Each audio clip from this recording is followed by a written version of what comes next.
And welcome back, Final Fantasy Randomizer. We apologize for the minor delay, but tech always has to be tech during a marathon. That said, we're here with Ravioli for the quad randomizer run, which is Zelda 1, Metroid 1, Link to the Past, and Super Metroid. Am I right on that one there, Ravioli? That is correct. M1, M3, Z1, Z3. It is quite an ordeal. I was gonna say an amazing combo. Oh, And super fun. I'm guessing we're gonna get straight into this one. Yeah, we'll just jump in, and then we'll start. I'll start yapping, and how about 3, 2, 1? Here we go.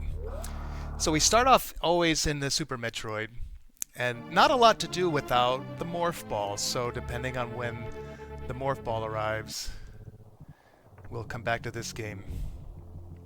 I'm gonna out myself as a heretic. So the only Metroid game I've finished is Zero Mission, which is, the other version of 1. And I am much more a fan of Zelda 4 of Link's Awakening than either of these two Zeldas. Yeah. I'm a little old school with these era games, but we have portals that go to Link to the Past, like the original duo combo randomizer. So we'll find a few things maybe in Z3, and Like I say, so do you have a tracker for all the entrances between worlds are, or is it just going to be on the fly, we figure it out? oh, I can. I'll try to say so. Yes, they have a few portals from Zelda 3 to Metroid 3. Oh, very nice bomb pull here. And the one you just saw in Criteria goes to below Link's house. And there are some other ones. And then there is one portal to Metroid 1. Is that a vanilla lamp? I think Vanilla Lamp is in the chest at home. The chest. That's, well, yeah, sort of. Yeah, that's right. Uncle's like, you forgot this. Yeah. It's dark outside. And so on the western part of Hyrule, we will find a portal to Metroid 1 and a portal to Zelda 1. So they are near each other. But it's mostly those three that I use for some time, I believe. Alright, we're gonna have to take notes, chat. There's gonna be a test after this.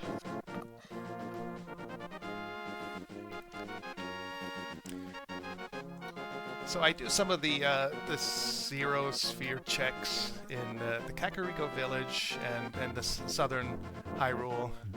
Oh, I have full bombs. I don't need to pull again. Let's see what Mr. Krabs has for us today. Oh, Mr. Cool. yummy fruit.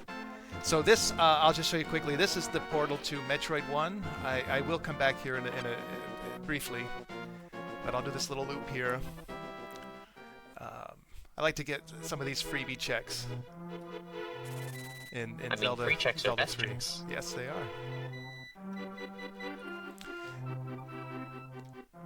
I'll take a little heart piece. This never hurts to have. Health.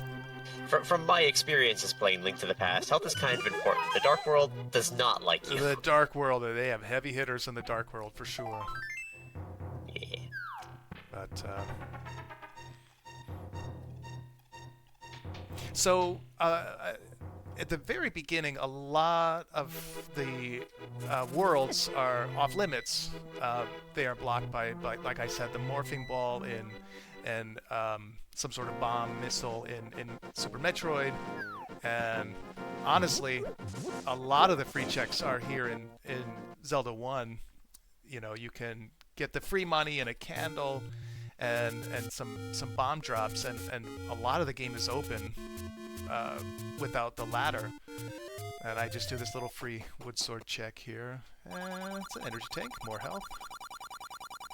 I love the buttery smooth transition between Z3 to Z1 there. It's just like, I'm just gonna go in, it's fine. Just like, yeah, I'm just walking into the past, no one's gonna notice. Yeah, and it's like a link to the past, but in this case it's a theme to the past. You hear the 8-bit song, and right back to the theme. Yeah. Slightly less buttery smooth. Yes. So we've got a few checks here in the village. Things will tend to open up in about 15-20 minutes, and I might have more choices. But, Yes, I haven't played a lot of Oracle of Ages Randomizer. This is very much reminding me of that.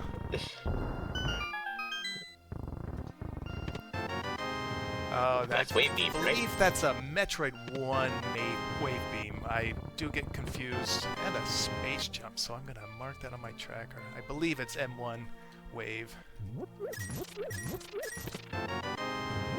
The glove. You know, I may not be a huge Link to the Past fan, but I am a fan of just like the little aesthetic changes that they actually took the time to add to the sprite for Link in this one, where you can actually see his tiny little silver hands now, even though with shield would cover them most of the time. That's right, that's right.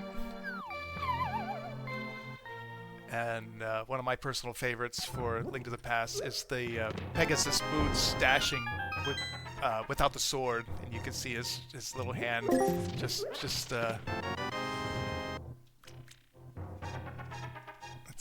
like, I'm going this way. Yeah.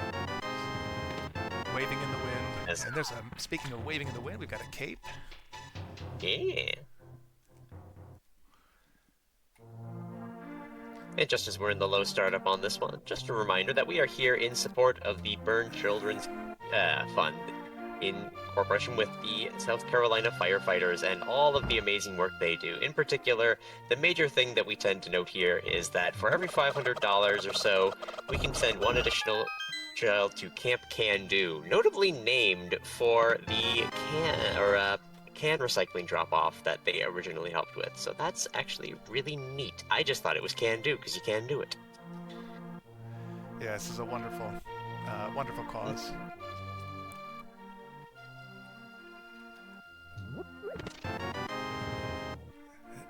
So that's a lot of defense. That's a lot of defense. I've never had this happen. So I'll just take a quick little walk to the top, and I'll dash down so you can see the lovely... there it is. There we go. Link. But this does open a nearby check in the library. Go ahead. I love the lack of black pixels on the left side, because it never suspects you'll not have a shield while dashing. It just looks like he's got one hand on his hip, one hand forward, like he's just a swaggery little guy. That's it. He's safe, swaddled up in that red tunic. So like a little a jazz walk or something with those hands. Yeah. Alright, I'm gonna take a little lap. Can I do it? Yep. Oh, and I'm not used to having boots this early. I forgot I could have just plowed into that wall, but that's okay. I mean, I didn't even know you could do that for a long time, so you know, you're fine, you're fine.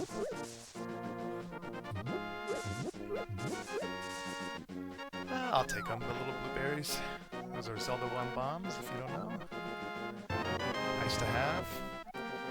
And what's nice is, in this quad randomizer, is there is no cap on total bombs in Zelda 1.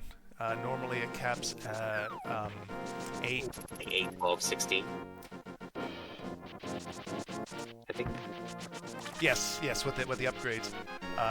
And actually the upgrades hurt you in quad randomizer. They will take you right to the 12 max, and then it's maxed. But I mean, you can have dozens of bombs, which is very, very nice for Zelda 1. I mean, especially because the 8th enemy has the bomb.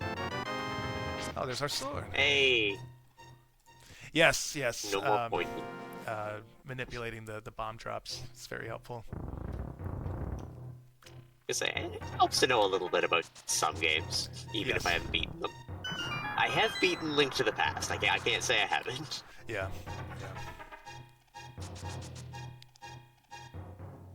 Was I good at it? No, it's probably my weakest Zelda game. Yeah.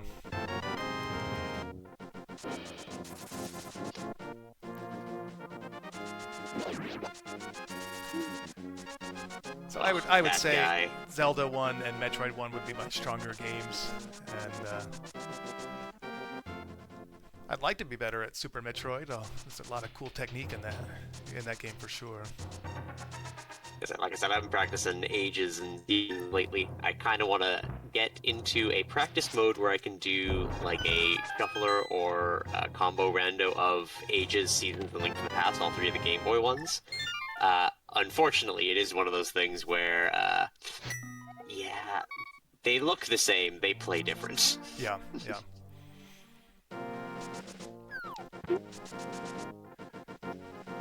So the sword will make the mini Moldor cave pretty cake, so there are 5 Cake with a checks. Q or with a C?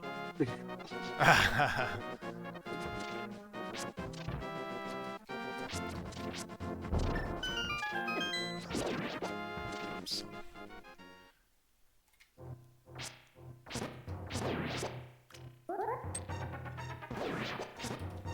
Nice bomb drops in this seed. So yeah, you've gotten all of the bomb luck. For, well, 2 of the 4 games that have bombs in them.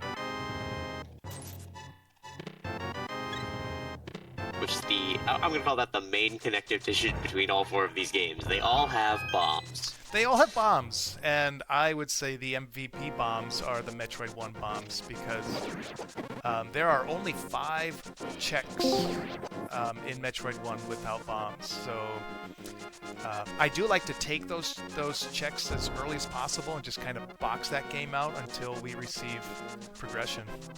So I'll go there shortly. I mean, as the one who runs Archipelago for the server, yep, I completely understand that kind of mentality when it comes to a game. Like, yeah, there's nothing in here until I get this. I'm just not even gonna pick it up.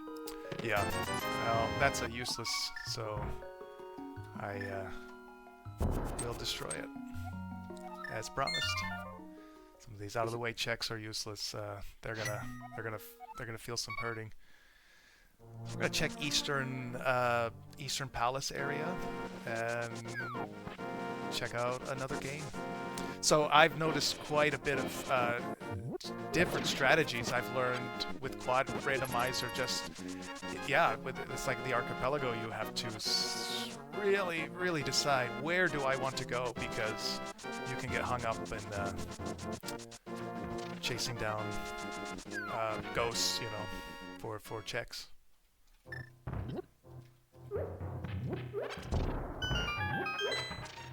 So, I do know you can ram certain walls in Link's Awakening, or Link to the Past, sorry, I'm just thinking of my own game for some reason. I know you can ram some walls, and some do require bombs. Is there like a visual difference between those, or is it just whatever the programmers decided? Miyamoto said yes or no.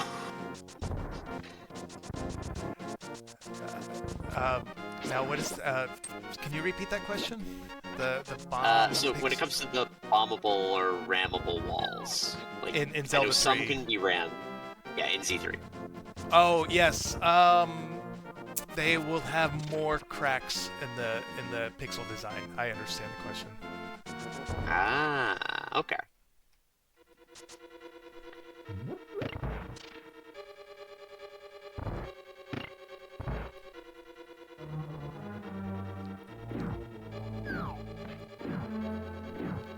I'm gonna say the bowling ball hallway.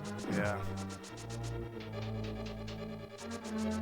So I can't remember because I know they repeated that hallway in Link Between Worlds. I don't remember what they made them like in that one.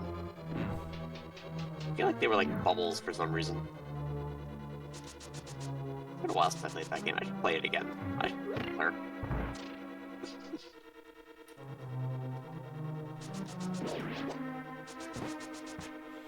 So the dashing boots will really accelerate checks in Zelda, so I am doing some checks that I maybe would have passed, for all of the walking time, but the boots will facilitate that, so, oops.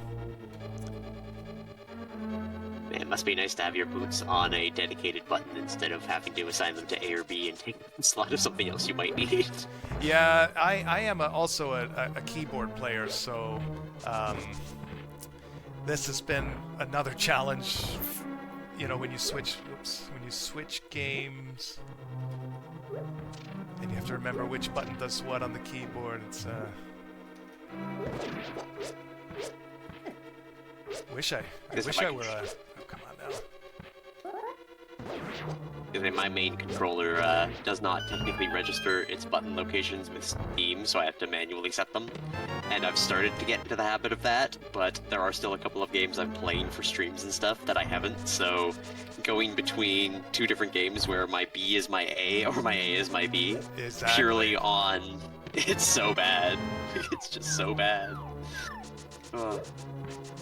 Yeah, it's quite a challenge. I've enjoyed acquiring that skill. So this little treasure chest hallway is technically in logic with the lantern. So we'll do this little loop.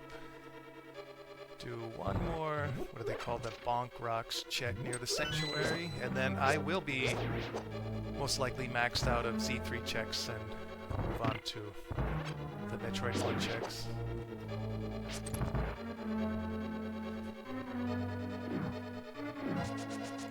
I would have thought Z1 stuff with those new bombs, but then again, I'm not the runner. Just the... Oh no, these guys still do a hard damage with the nails, so I'm going to avoid that.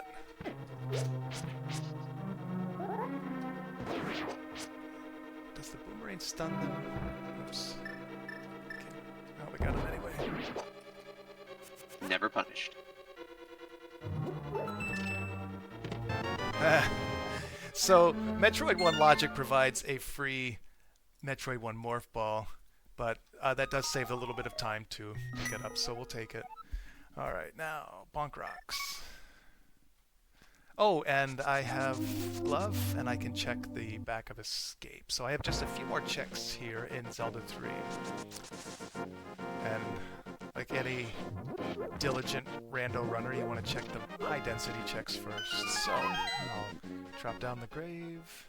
And as you can see here, Maddie, the wall has a certain circular shape to the cracks, and that is something you can dash into. Okay, so the bomb ones will just have the kind of vertically crack. Okay. Yes. All right. I'm learning. It'll be on the test. Oh, it's right. It'll be an exam at the end. And we got a big donation though. Oh yeah? Yeah, we did. It's from Static Pulse. It's $100. All right. I'll do my Dr. Evil pose. But it's a good luck to all runners. This donation is for the PK Scramble Curses. Thank you very much, Static Pulse. I think that's another... We're like really close to another $500 goal, which would set us for sending another kid to camp. So keep those coming in. I would love to... I mean, if we could hit at least that while I'm still here, or before I have to come back for runs later tonight, that would be really swell. If we could hit 4,000 by the end of the day, I would be ecstatic. So keep them coming in, please. Keep them coming in.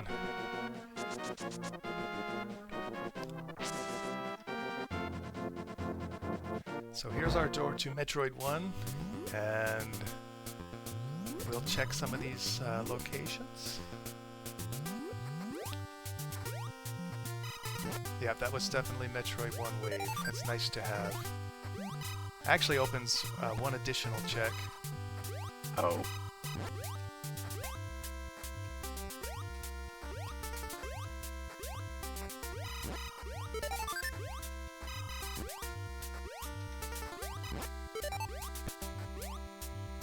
Yeah, so my first exposure to the first Metroid was actually when the Switch Virtual Console stuff came out.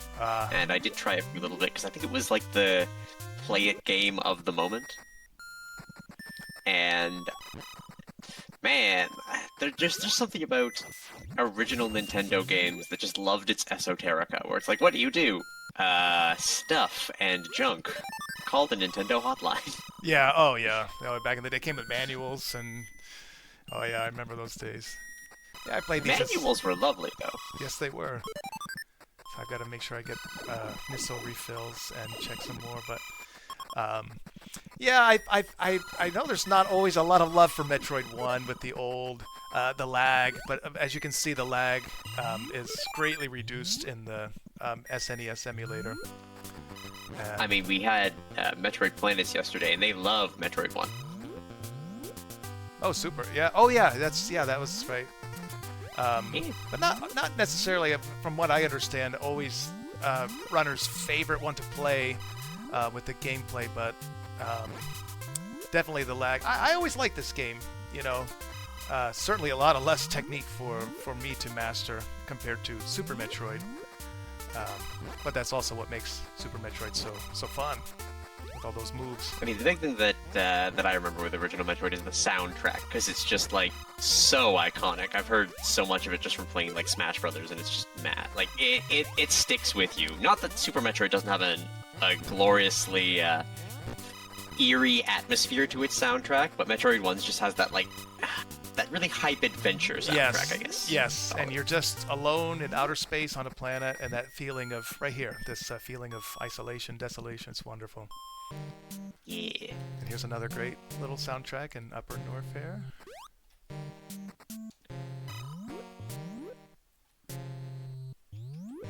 And this M1 Varia suit will come in very, very handy if this becomes my end game, beat game.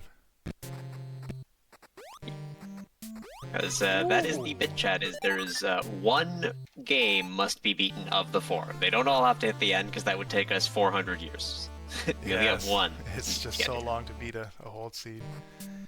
So, yeah, if we find the Metroid 1 bombs and the Metroid 1 ice beam, we are technically in go mode. So, but they don't always show up as quickly as that. I mean, why would they be prompt? They're here for entertainment. That's right. Yeah. Go fast.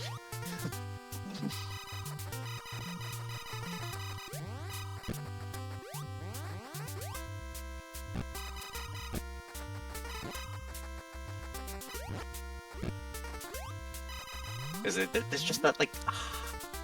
It's one of those classic sprite things where there's just so much, like, jank to them when you're looking at them in high def, but it's also just so charming. Like when Samus is running with the arm up and the legs are just like... I could add a cartoon sound effect to them. They're just so, like, wildly swinging. Like... Yeah. So good. Alright, I do have to take a quick look at my map. I guess I'm going to go up and check this before I forget. Wave Beam allows a remote check here, but you know, if I don't check it now, I've played enough of these seeds where this could be the progression that you spend an hour and a half searching for. I'm gonna say our ducks for Final Fantasy Randomizer know that feeling perfectly well. Oh, if yes. you don't check it now, it's gonna be the thing that you need. It will come back and haunt you. Mm-hmm. And that earlier M1 morph right there saves that time to save and save warp back to the beginning screen. It just saves, you know, a minute or so, so that's kind of convenient. But there is a check right around there, and I cannot get to without a lot of gear. But there is a pedestal item here. So, a minor reminder for me question about Metroid 1. Power ball jumping is not a thing yet. It wasn't added until, Super Metroid, right? Bomb jumping, you said? Yeah, the in more ball mode. Yes, there is actually bomb jumping in M1. It's not as sophisticated, but I will use it if I receive bombs. I was looking at these tunnels and I remembered them from when I was playing Zero Mission, and I'm just like, something about these was bad.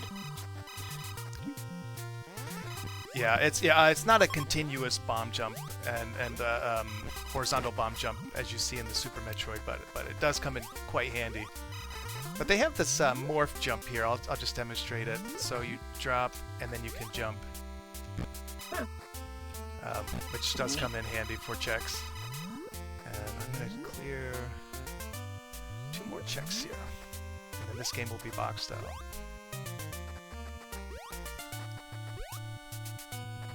One of my favorite things about randomizers in general, it's like the level of game mastery you start to get. It's like, what can I do with as little as possible?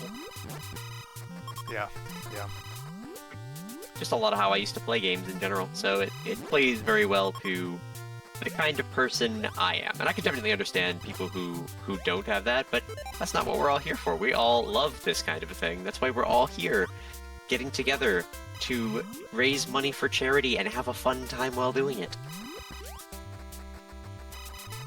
Ain't that right? That's a good thing.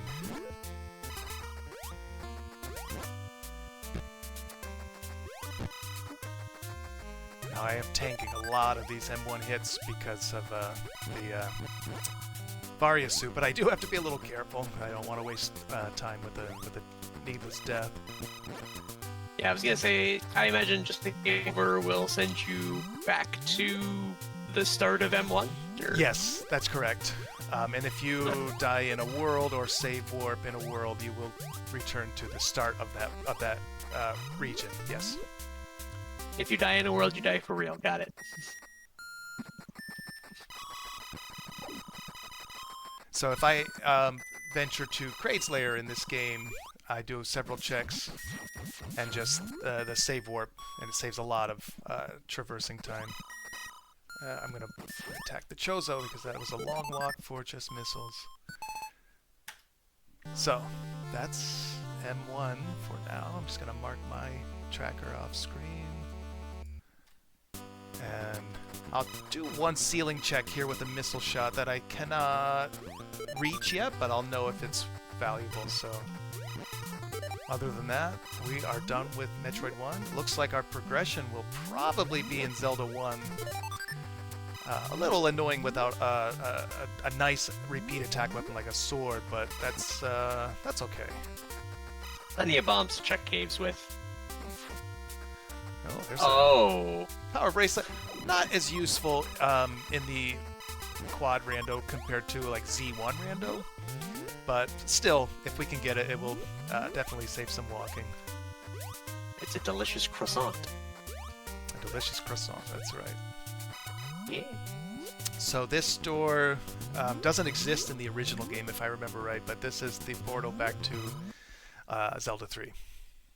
And we'll be back. Only if you go through it 3 times, though? Yeah, sometimes you want one entrance, and sometimes back and forth and back. So I confess that I'm not super well versed in this randomizer quite yet, but I mean,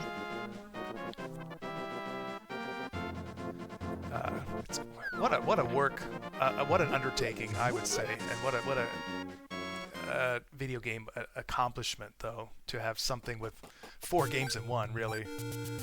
Oh yeah, so... like I was impressed when I heard that Ages and Seasons at one point had a combo for just the 2 of them, and I think that was just slightly after I learned about the original like Z1, M1, and Z3, M3s. So the fact that we're getting more and more games into them in their own like dedicated engines is just a treat for everyone involved. Absolutely. Now, normally I'm not a boomerang person. I tend to run low percent in Z1, and I don't like the boomerangs or the letter and so on to appear in the inventory, so I can quick swap. But I did bomb that check where I found the boomerang out of rage, but I will take it for now because I basically am unarmed, so I will take what I can get. So we do have a remote check here where the original letter is, while I get the 100 rupees for the candle. Survey says money. Somebody else's money. Oh. 0. Old man's passing his inheritance along to Link. This is for your grandson. But I don't like my grandson. Don't spend it all in one place. Well, we know Zora's getting that money in a little bit, so...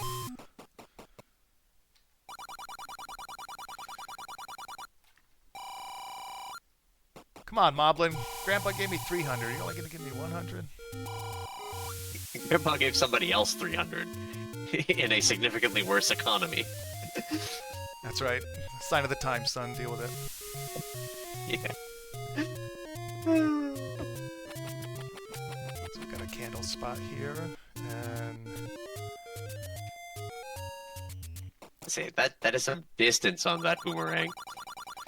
yeah, I think that's the reason if I take a boomerang, I do prefer the banana they call the wooden boomerang, because it comes back to you more quickly, but the silver boomerang, the magical boomerang has more range, but I do prefer the wooden. The boomerang. Boomerang. Not much I can do in level 5 without the ladder, but I do want to just kind of see. Yeah, I'll take that heart in a minute.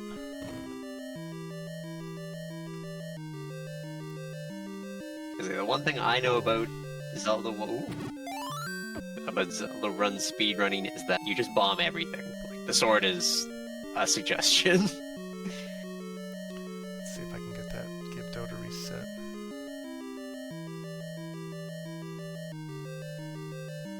Because I do need this heart for the white sword, vanilla white sword, original 5-heart check just to the west.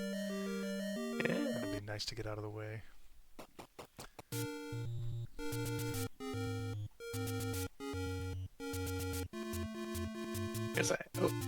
I was gonna say, loving the screen wrapping too, but then it's something that I don't get to do. Very sad. It was a very original Link's Awakening only glitch. Yeah. So there's a I'm master bottle. using that bottle. Is that an empty bottle or one full of wrong pallets? That's an empty bottle. So I'll just really interesting feature. I'll show quickly. These Lynels. Blue Lynels do 2 hearts of damage, but in this case only half a heart because I picked up the red ring earlier. I forgot this myself. But the red ring won't appear on Link's tunic until I do a save and quit. Or save and continue, I should say.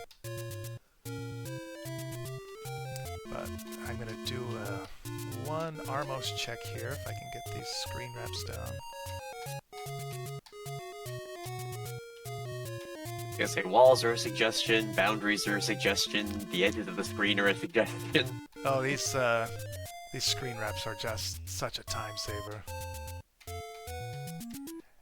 And I noticed when I switched from the Z1 randomizer, which I got into about a year or so ago, and I'll take it, and moving the sprite on this emulator, I had a little bit of a change. I was like, oh my goodness, to do these screen wraps, I had to learn a little more precision. It was just a little bit more speed than I was used to, if that makes sense. But a skill mastered nonetheless. As you can see, I don't use the boomerang very often. I mean, I played 3 games where it's amazing and I don't use it that often. Yeah. Actually, I say that. Aegis, it's not that great. It exists in Aegis. So I notice in this seed I have 0 keys. This is unusual by now. We usually get some key drops in the dungeon rooms, but I'm not sure. Ugh. This might be a case where I'm disappointed. Oh, go ahead.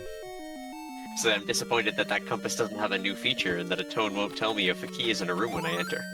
Well, they have the nice little dialogue boxes that pop up because sometimes the item appears, you grab it accidentally, and you don't know what you grab. So those text boxes are very helpful. But I might have to go shop. A wonderful quality of life. Yeah.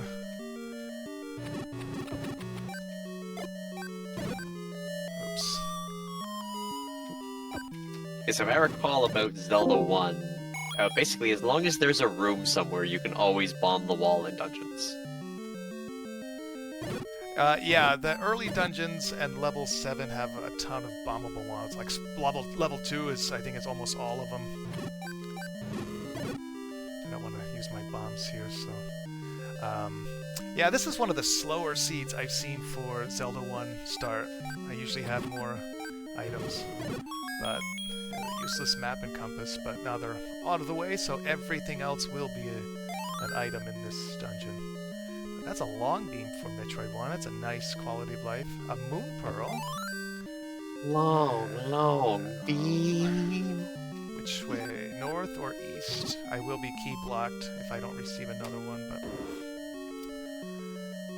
I'll have to take some of the other 100 rupee areas and buy a key. Is a Z1 one of the instances where the keys can be used in any dungeon, if I recall? They are generic universal keys. small keys. That's correct. And also no. I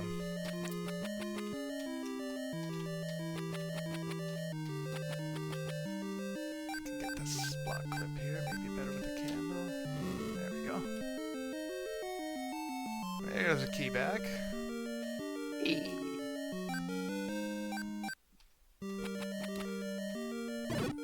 It's that key back guarantee That's right. when you spend 500 or more.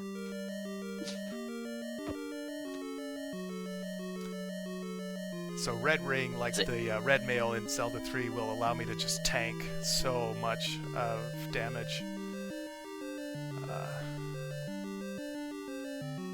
So we're getting a lovely visit from my co-host Binks.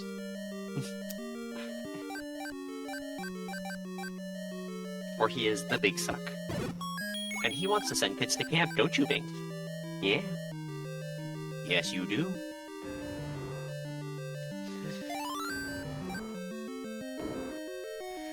Yeah, let's keep those donations coming, folks. That's so wonderful.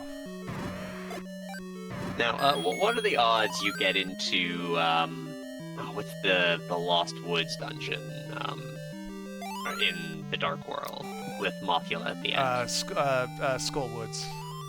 Skullwoods. So, what are the odds of getting to Skullwoods, firstly? Let's see. But second- Oh, go ahead. Go ahead. I was gonna say, what are the odds of getting to Skullwoods, and, what sort of, barriers are there for getting the golden bee in this, combination of things? The good bee, the magical bee.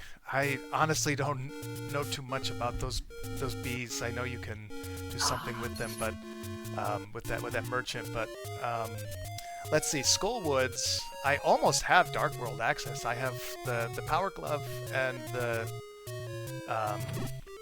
Moon Pearls. So I just need the Titan's Mitt and or the hammer. And then a fire rod to complete Skullwoods. That one is actually a low requirement dungeon in the Dark World. So, because I was just like, hey, you got a lot of bottles, and if I recall my Z3 correctly, which I might not, because I did not pass my Z3 classes. I am pretty sure that Mothula is weak to the gold bee. You can kill them in one shot with it, and I would definitely see that as an incentive of kill Mothula with a golden bee. Oh, if it's viable. Yeah, if I receive that bee and then have to fight Mothula, I will definitely do that if it comes up. I learned something myself. I think we should only do it if like $100 got donated. No, that sounds good. Because that's out of the way, like. Yeah, let's see what the progression is, and then we'll throw that challenge out there. That's a great idea. Yeah. Oh, that's right. These little guys will reset. I just gotta use a bomb. Well, I'm not gonna be able to complete this dungeon. That's okay. I'll see what we can get for free. Binks has presented. Tell me what do.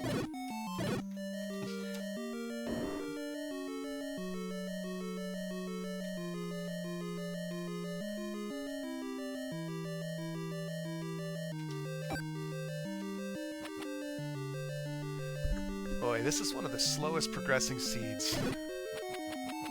It's just trying to give them extra money to get a potential golden bee kill. So we'll check out. There we go. Now we're red. That's it.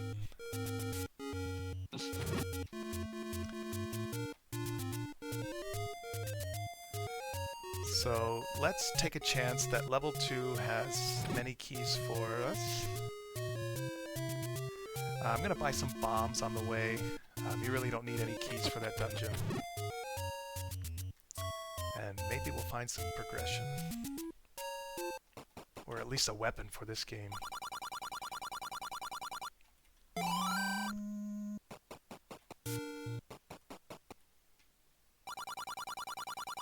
I will say the seed has been very generous with defense. Not with progression, but with defense. So I'll It's take true. that. I mean, you got red mail in both games. You say red is still better than blue in Z1, right? That's correct. That's correct. All right. Blue doubles the defense and or halves the damage, and red is a quadruple. Appropriate for quad rando, one might say. Yeah. Because then they make it red at the end so that you match Zelda at the end of the game. Yes, yes, those little Easter eggs. And even Link's eyebrows, you can see, are red there.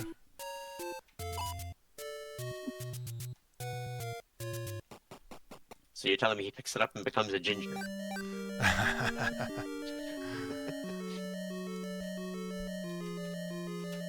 Alright, now these are pretty cool to kill with the candle. I can't always get them in one shot, but it's really cool when you do.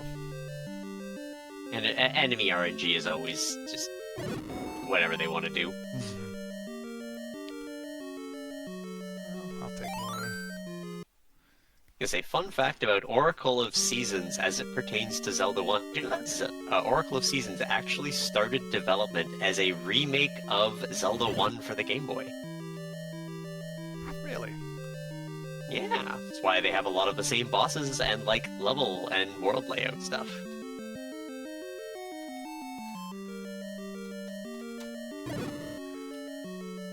Lots of cool video game trivia out there, isn't there? Yeah. And I mean, also fun trivia, Link's Awakening started life as a Link to the Past Game Boy release, as they did with all of the other kind of releases around that time, like Donkey Kong Land and such. But then just became Link's Awakening. So every time they try to remake a Zelda game for something, they just tend to make new games. At least they used to. Now it's... we live in different times and I get sad.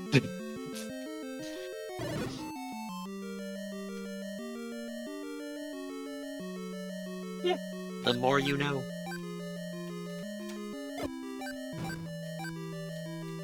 Oh, come on now.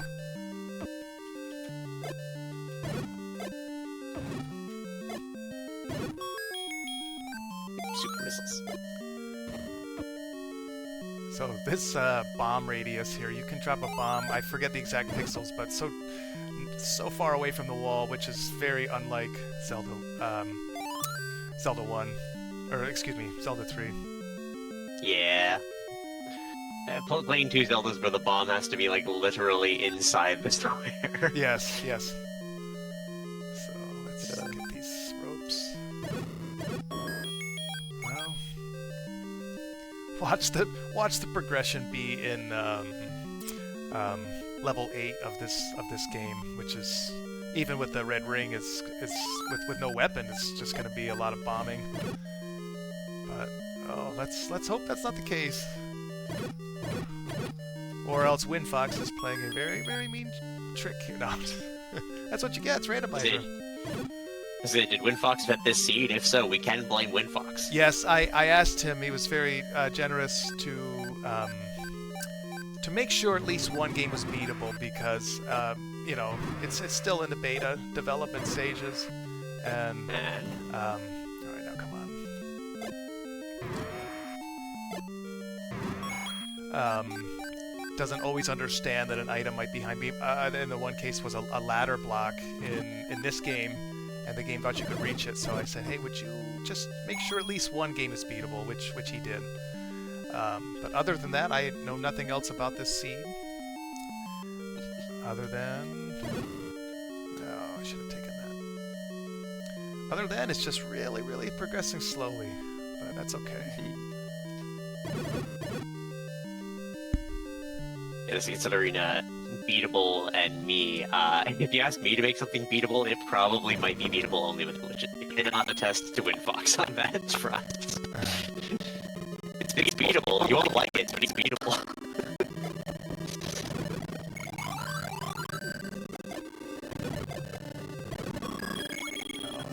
I should have bombed that was this check.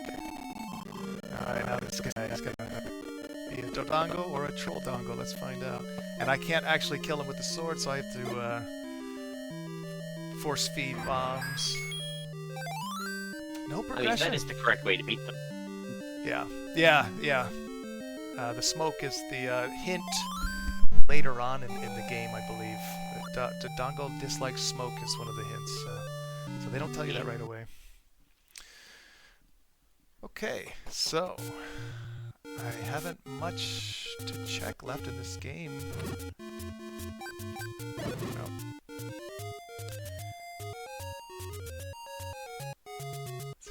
It's still not a lot in for Super Metroid either, I think, other than like Super Missiles, so... What's it looking like for the next choice of exploration?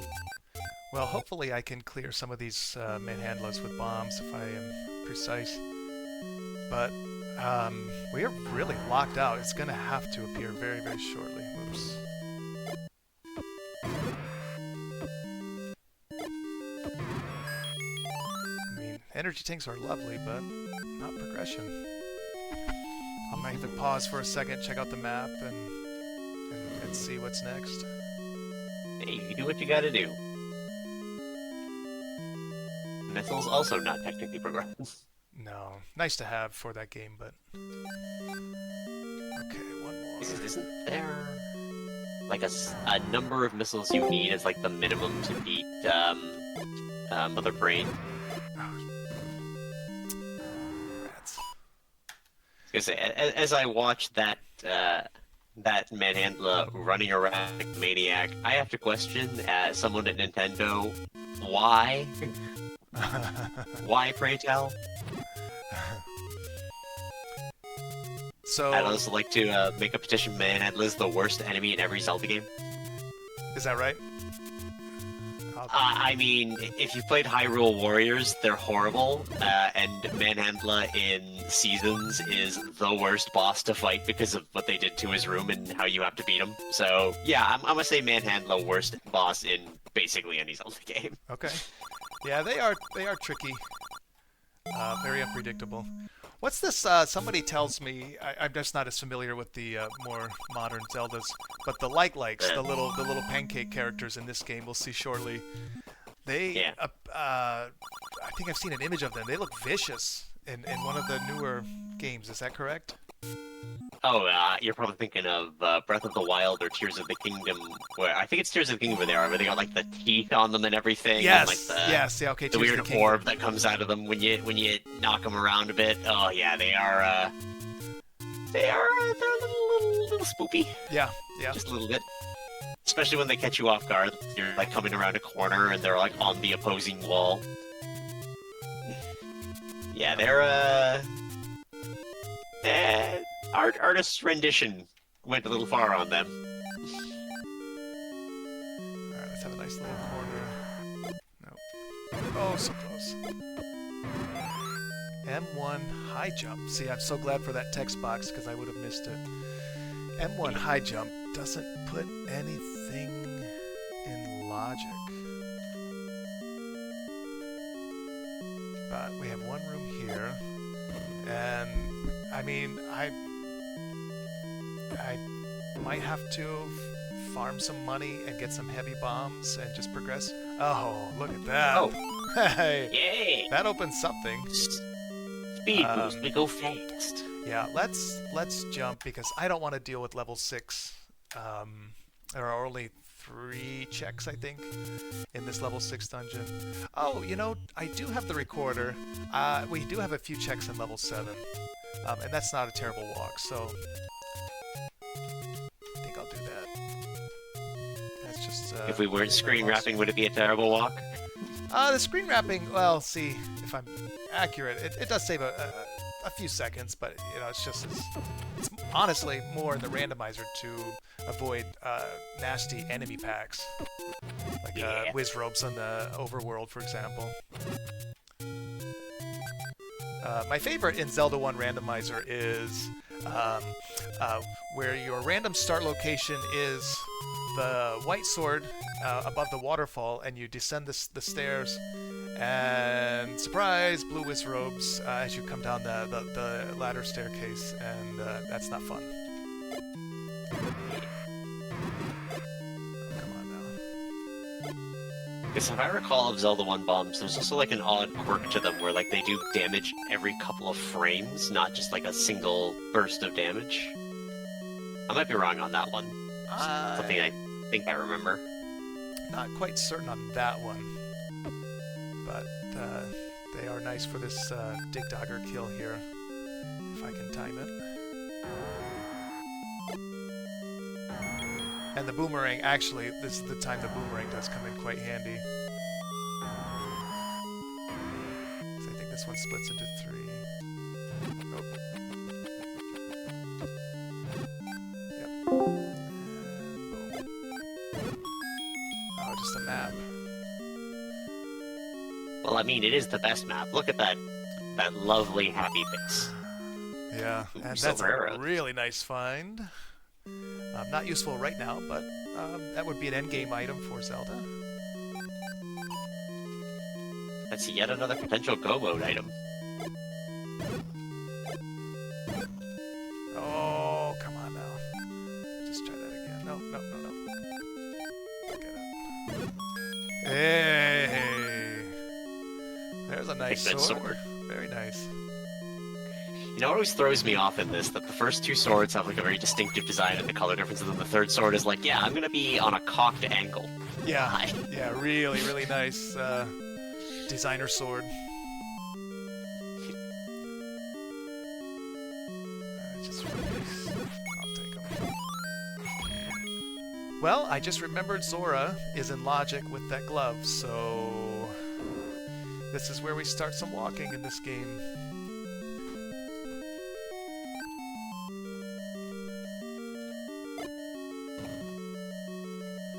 It's always a guaranteed bomb drop, which is nice. And with the no cap on bombs. Oh my goodness! Speaking of designer swords, we'll take that Gucci sword. Speak it into existence. Yeah, we got some commentator blessings today. I think it was And the here I am dash normally boots doing the earlier. curses runs. Hey, I'll take it, Maddie. This is wonderful. Now that I think about it, let's clear out level 6 with a magical sword and a red ring. You know, it really is, since I'm here, it really is worth the time to clear out level 6 and level 8, which is beatable, but not full clearable without some other items. Then I can box out Zelda 1 for sure, and then it looks like progression is most likely going to be behind that speed booster. Oh, come on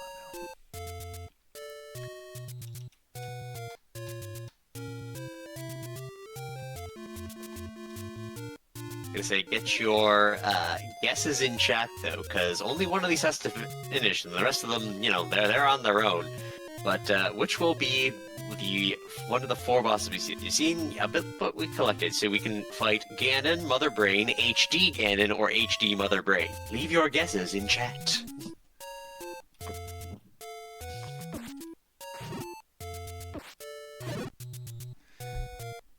And it's anything goes with this game completion, because you see a lot of items up front, and you say, oh, well maybe Zelda 1 will, and then the bow is never to appear. You know, and you never know.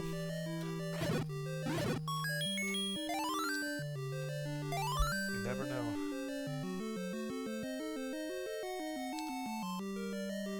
Yeah, Zelda 1 is good. I really only need 3 items. I need a raft, a ladder, and a bow. So I do need only the 3 items. And that'd be something if that appears.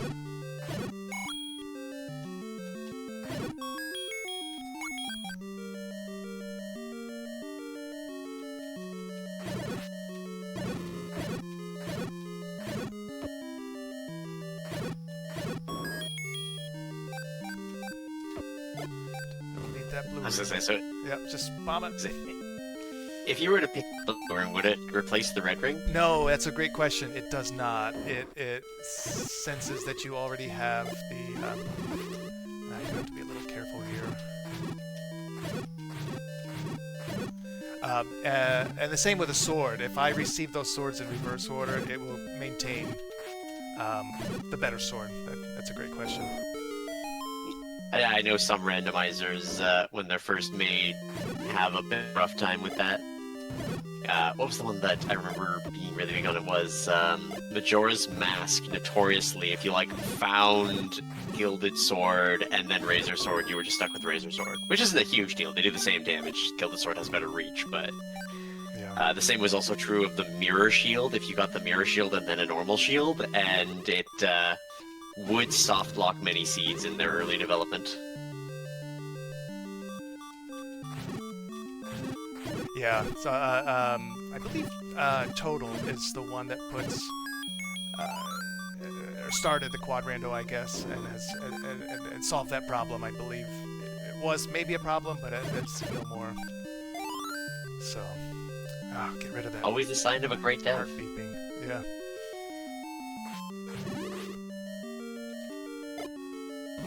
They're not taking the bait today. They say I smell smoke. I'm not going there. I mean, probably was. They were just listening to the South Carolina Firefighters Association. That's a good idea. Yeah, smell smoke, don't go. It's all about that fire safety.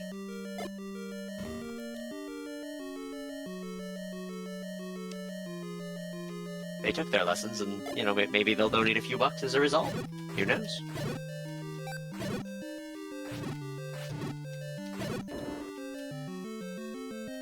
So let's see if this check is item is worth. You know, I'll just take it, and then I can complete level 3 and 8 and say goodbye Zelda 1 for now. So we're almost to Super Metroid. Any Super Metroid fans out there? But there are secrets where fairies don't live. It's a very, very nebulous hint. Referring actually to That's level true. 7, but they tell you the secret, but they don't tell you what to do. I guess they wanted us to figure it out on our own. They wanted you to call the Nintendo hotline. It was a toll. Yeah, yes, toll- they did. Oh, yes, they did. Yeah. Where am I going? Yeah, level 3.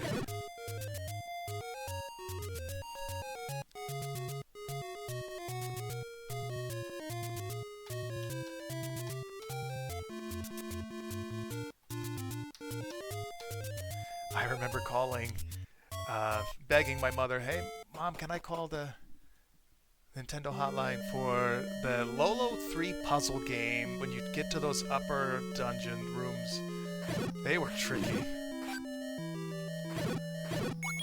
No more calls, no more calls, figure it out. I was gonna say, I'm a little younger than that. I do know of the Nintendo hotline, but I don't remember it being like a really big thing while I was growing up. The thing that was sizable around my time, I'm also Canadian, so that could also contribute to things, but the one big one was we had a show that would appear, that showed recently, or appeared on cable, Video and Arcade Top 10, and it would just often show off new games that were coming out, but it would do so by not showing you any, like, real game footage during it. You just see 3 kids playing it in front of monitors. And they were also given, like, weird esoteric goals to accomplish. Like, it's not, you know, beat the game, it's like, in Ocarina of Time, collect the most rupees, and barring that, it's who has the most hearts, and it's just like, what? What are you talking about? Why is that your goal? Yeah. But no, it was silly. That said, I still wanted to be on the show.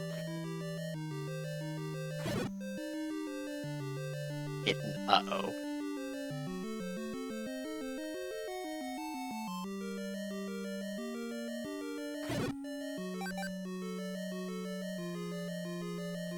Oh, I do have fond memories of... Nintendo was the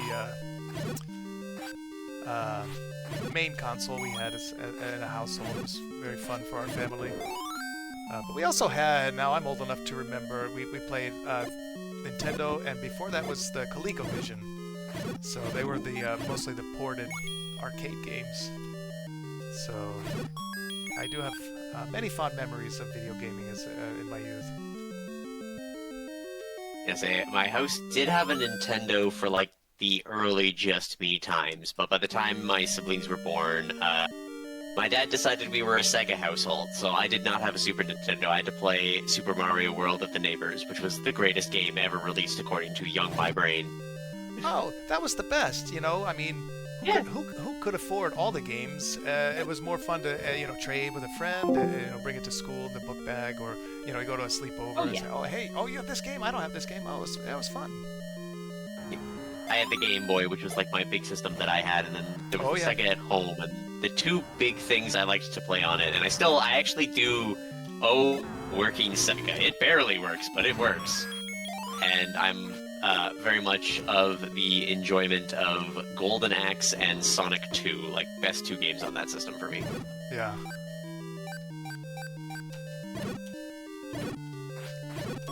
Are you the oldest of your siblings? That's a loaded and complicated question. Of the ones that I lived with, yes. Okay. Yeah. My family is a complicated matter. Gotcha. But that is a Super Metroid Morph Ball, so much more open.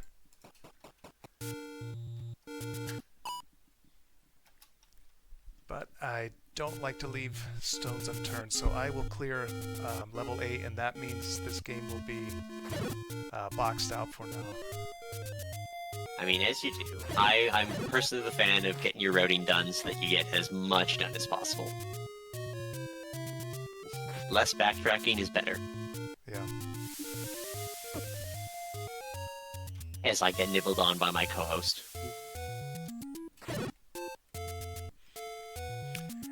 I just remember the console sharing time with siblings was always the fun rivalry in my house. It's my turn. It's my turn. No, you played yesterday. Yeah. Yeah, I had 4 siblings, so yes. Yeah. Oh yeah. Oh yeah. It was. Oh, what was it? I had new stepmom came in and basically made it like everyone's only allowed to play for half an hour a day, period. Does not matter what you want to play, who you want to play, anything like that, so you get half an hour. And then, yeah, so trying to do anything in a half hour in a game is just, it's not viable when you're thinking GameCube era games. Yeah, GameCube era games were like, what was the one that really bothered me around the time was I had the Four Swords Adventures on GameCube, and there was one level that involved like needing to backtrack and talk to a bunch of people, and like I had to point out that this is not completable in 30 minutes. Like I cannot get past this with 30 minutes. You gotta plead your case. No, I need more time. Yeah, it's like just let me get to the next save. I'm like a fourth through this level because it was just insane.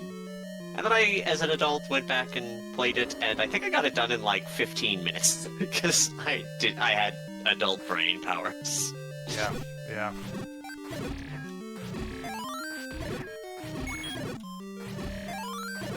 Well, for us, the battery save was always you wake up the next day. Oh no, I gotta start over. It erased itself. Oh. And nowadays, those cartridges are running out of their internal batteries and need replacements and things. It's a rough time for game preservation. That said, we'd love to hear from you, chat. Send a donation with what your childhood console was and like your top 2 favorite games for it. I would love to read some of those out, and of course to get a couple more bucks for the Burn Children's Fund. As I mentioned before, we're like halfway towards getting the next kid to school, or to school. They don't want to go to school, they want to go to camp. We're about halfway getting the next kid to camp. I think we need about 225 for that, and we can definitely get that done before I've got to hop off for the afternoon, and, enjoy a good lunch. So come on and get those donations in, and give me something fun to read.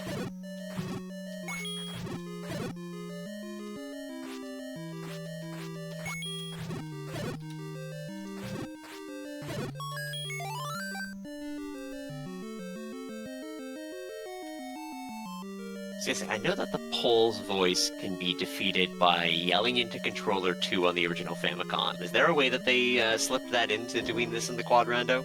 No. But they do perish to a one-shot of arrows, wooden or silver. I'm not sure if that's maybe the way they had that to compensate, but speaking of Pole's voice, I sorely desire the bow and arrows right now because this room is so fun with the arrows, but I'll try to do this quickly here. Oh. Yeah, you can kill them before they even split. And they get so bouncy, as you can see, if you don't kill them quickly. But then we'll stop Is it. it? Their first bounce made me think of, like, playing Solitaire on old Microsoft systems. Yeah! Yeah, I never thought of that, but that's so true.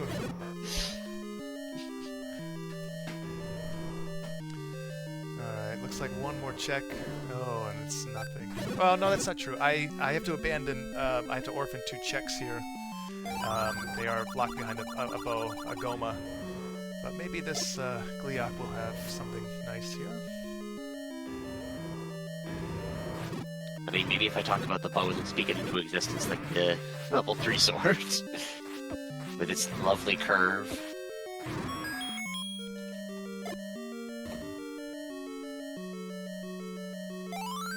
You know, I saw that Gliok and I'm like, oh man, phase 2 with the skeleton's gonna be great, but that's something that they only did in Seasons to make him an actual worthwhile boss in D7.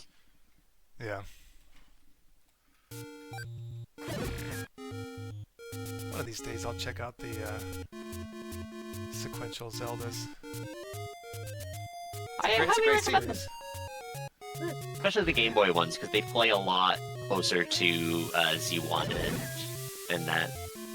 Just with their top-down view and their swords. It's just less pokey sword and more nice arc swinging sword. Yeah, yeah. I always, my cousin had the Link's Awakening.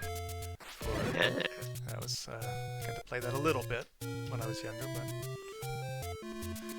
all right. Just I don't want to orphan these. This will just take a second here. Another Pole's voice room. Yet another reason to advocate for the bow. There you go. Drop Team bow.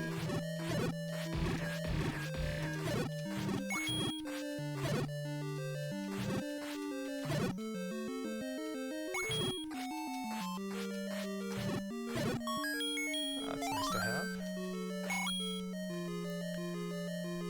Okay, one more available check in this dungeon stair room.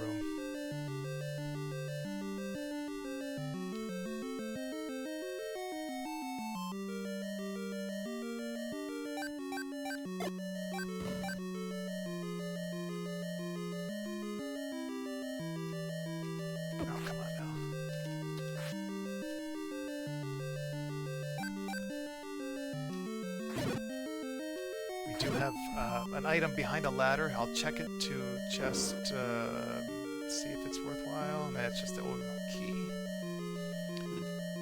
And let's see how fast are Ravioli's block clipping skills today.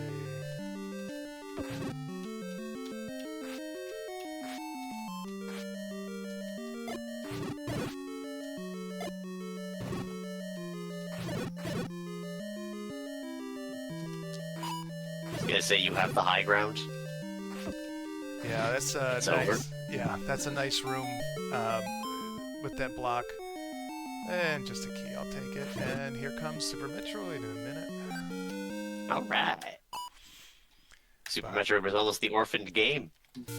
Yeah, I haven't set foot in it since we've been here, but it's nice because now I have a speed item, I have a space jump item, I have some resources. So let me. Yeah, you really can't do much in Zelda. Link to the Past, Link all kitted out. He's like, I'm ready to go, champ. You know, I look here and let me see. This happened to me not too long ago. I have Death Mountain access with logical. Oh, an escape. Oh, what do we do here? Because that spike cave. Basically every red item. Pearl. Oh yes, they're all look at that. They're all red. Oh, you know what? If I don't see too much in the Super Metroid loop, I will come back because there are a few things I forgot about in Link to the Past. The Hyrule Escape and the Old Man, Death Mountain, and Spike Cave, which held a major progression item when I practiced a week ago and I missed it. But we'll come back. I'll make a note of that. Let's see.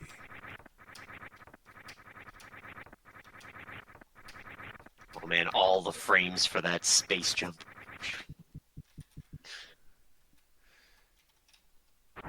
Oh, and we don't have audio. That will return right now. Yeah, sometimes they drop the audio in that transition, but it's back.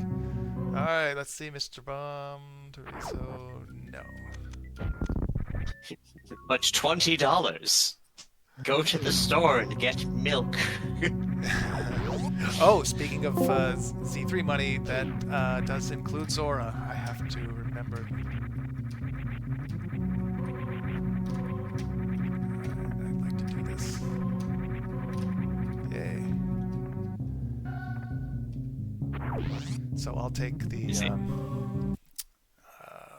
now I forget what this room is called. I'm embarrassed to say that Super Metroid was actually how I discovered Randomizer in the first place. The very well-known Zosty appeared on my, what do you call, recommended videos list during COVID, and I had no idea that anybody played these games in this fashion until then. And while it is the game that I started watching first, and I would say I have a fair bit of game knowledge, it's the game that I play the most poorly of the four, as you can see here. Goodness. It's still parkour simulator, it's great.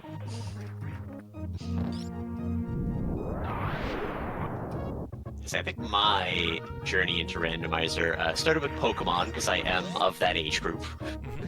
And Pokemon randomizers were like huge and fairly early on things. And then I think it was I stumbled upon various people who played Ocarina of Time randomizer, and I'm like, oh man, you really like to play that one, that would be fun.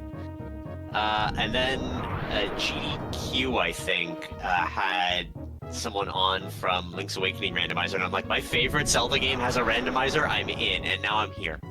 I don't... That's it. Oh, it was a wondrous discovery. Very fun, very fun. And I think there's like an actual like website now that like lists every available randomizer out there, so if you're ever curious, you can check it out to see, I think it's called like the big list of randomizers. You can check it out, and you'll probably find at least one game that you really like on there, or that you didn't think could be randomized, and just give it a shot. It never hurts to just give it a little college try. Worst case scenario is it's not great, or it's still in early development, and you know, your interest contributes to helping that game improve.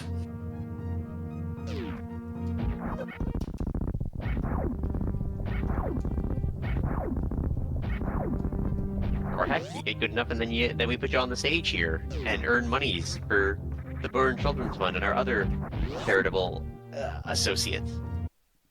And you get to send kids to camp. We want to send kids to camp.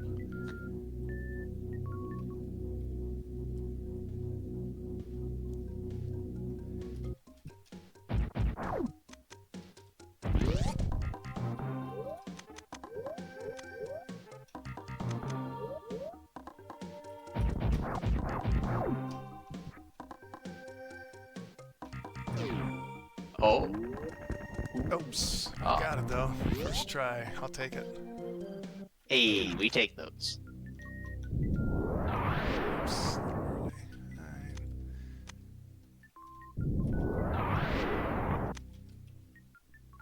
I think I saw an ice rod back there. That's pretty nice. I mean, it's a nice rod.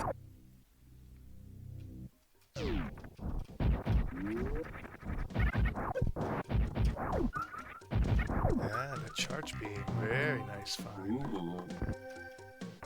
That's some good damage. Oh, that is a nice route. And if I find the X-ray scope, then I will. Maybe we could put it up as a donation incentive. Kill Fantoon with the microwave beam. So we've got Fantoon with microwave beams as a potential moneymaker, and we've got potentially killing Mothra with a golden beat. Yes. There we go. Come on, what other fun boss kills can we slide in here? I'm sure we can come up with more. But I mean, we need you all to donate. Come on. Think of all the fun things we can see. There's so many bosses in the quad rando. Like, just literally so many. Yes, I do have access to Fantoon, logical access. Ooh, so we could just go. Yep, I just need that X-ray. I just need that X-ray scope. You heard it, chat. Get her done.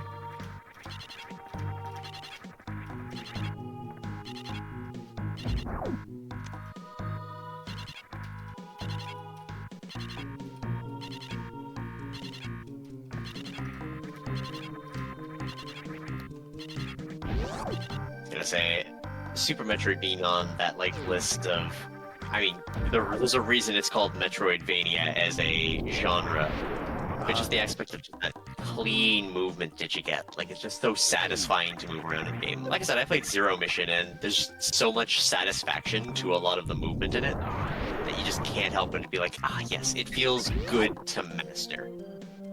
And there's a very high ceiling for it. Yeah, I only know a fraction of this Super Metroid tech. Spazer, you're not gonna last long with me.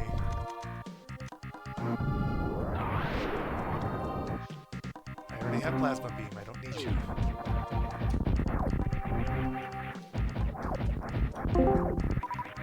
Oops. But I do have to be a little careful in this game, because I don't have regular bombs, and things like the corridor I just passed, I took caution, so I didn't drop down, and the name escapes me right now, the little speed booster ostrich. But things that like without an energy tank like that, I could technically be in some danger of soft locking in some of these rooms, and I just want to play it a little bit safe. I was say, what kind of soft lock prevention does the game have other than save and reset? Or does it even have save and reset? No, I would, unless I do a save portal, I would be SOL. Oh my. Like right here, I have to watch my power bombs, so yeah, I might just have to orphan these checks for now. That is nice. Or, let's see. You know what? I'm just gonna come back to that Bridge Star area later. No, I can't check all of those. I'll orphan these checks. Decision. I love the decision recreation time. of Metroid 1's starting room. Oh yeah, absolutely. Oh, this was here the whole time? And this Super Metroid game was so high tech for its ahead of its time. You know, really, when it came out, we recognized the original. And said, wow, this is so cool.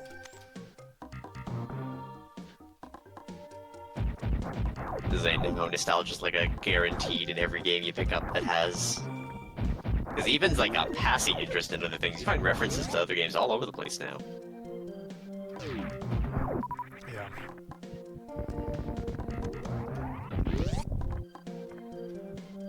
So I have to think carefully here. I am gonna go up. Where I can get power bomb refills. Yes, up here. Oops. Oh boy, now this I haven't practiced in a while, so let's see if I can do it.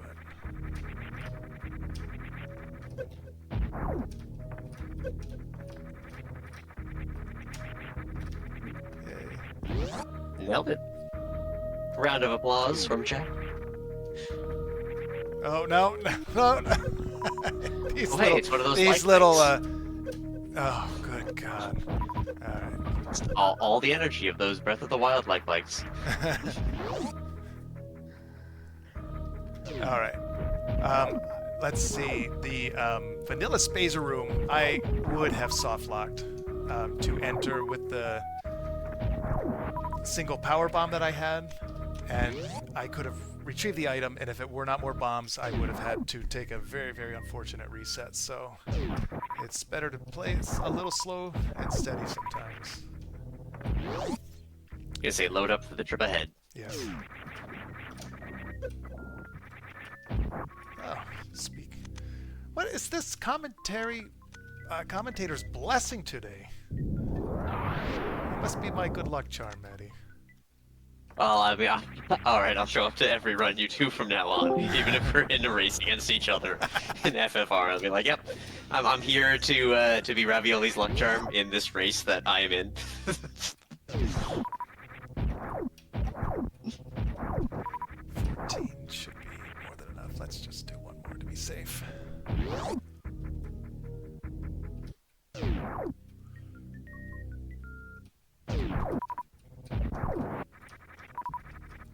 I'm gonna say, it's that saying, you'd rather have it and not need it than need it and not have it. Yes. And chat, I believe I first met Maddie via our beloved Final Fantasy Randomizer. So my first real adventure into the randomizer world. Excellent, excellent randomizer.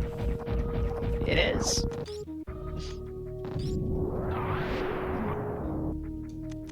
Don't need you wooden arrows. Oh, this in this game, Speed Booster shortens your jump height without high jump boots. So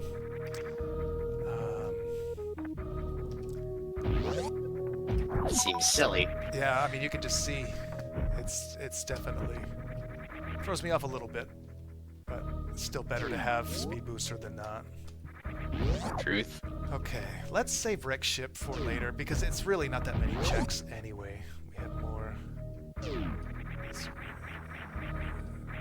Oh, so close.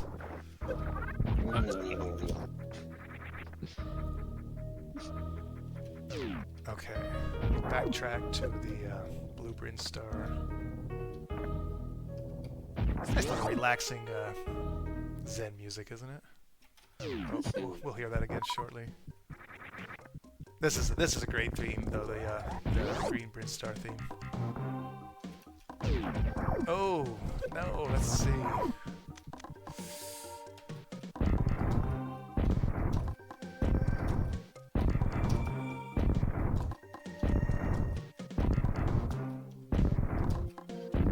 Got it. There we go. Never had any doubt. I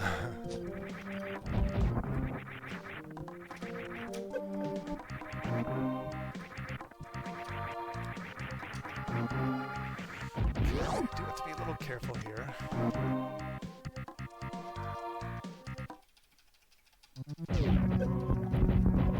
That said, as we round noon and the, like, what, hour and a half bit on this because we started late, just a reminder to people, because I do like to say it, is just remember to keep yourself hydrated, fed, all that fun stuff. It is a lovely lunchtime. We're not going to ask that you starve yourself on our account. We will ask, obviously, for donations to the Burn Children's Fund, because they are a very loving partner that we've had for a number of years now, and I believe we passed $10,000 of donations as of the first day of the marathon here, which was very, just awesome to hear. Yeah, that's great news.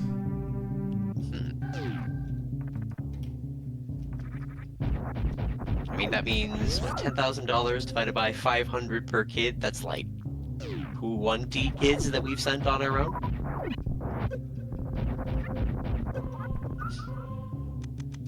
Let's keep it coming, chat. It's...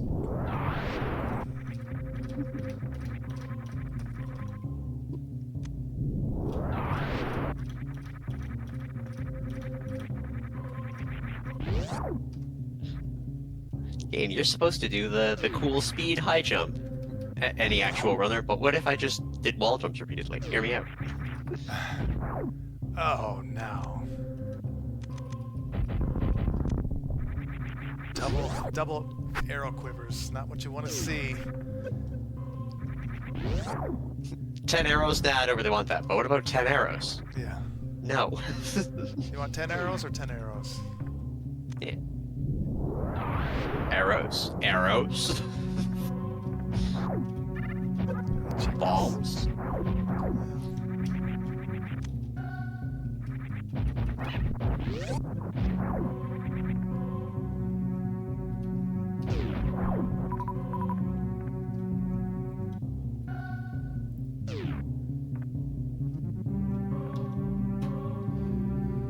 Well. So, we always Go ahead, don't go have Dark Moon immediately with us. So I'm looking at the tracker, and I have a strange curiosity, and that is that the final boss images there at the bottom have numbers next to them. What do those numbers mean? Oh, great question. So, without any adjustments, we played a pretty standard seed. You know, the requirements to beat each boss. So Ganon requires 8 Triforces. Mother Brain 1 requires just the Kraid and Ridley. And Zelda 3 Ganon is the 7 crystals. And this Mother Brain has the 4 bosses. Including full-size real Kraid? Yes. And that is a toggle you can set for Quad Rando if you want to have reduced Triforce pieces, reduced bosses, etc. But we are playing with the standard vanilla settings. Gonna say a suggestion for the Quad Rando dev, because I'm silly and like to do silly things. Not that I would be any good at doing a Metroid randomizer, but randomized boss requirements. So mix and match all of those. So like to get into Ganon, you need to beat Kraid from M1, Ridley from M4, get a couple of crystals from Z3, and then you're allowed to go fight Ganon at Z1. That's the requirement now. So hear me out. Randomized boss requirements for a lot of them. And you like put like a sign out front that says this is what you need. So that would be silly. That would be something. I know they have plans to expand, you know, with more, I think more portals, you know, teleport portals and so on. Yeah. Right now, I think they have the Zelda 1 entrance shuffle, which I'm familiar with, but I chose not to include. But they plan to add more features.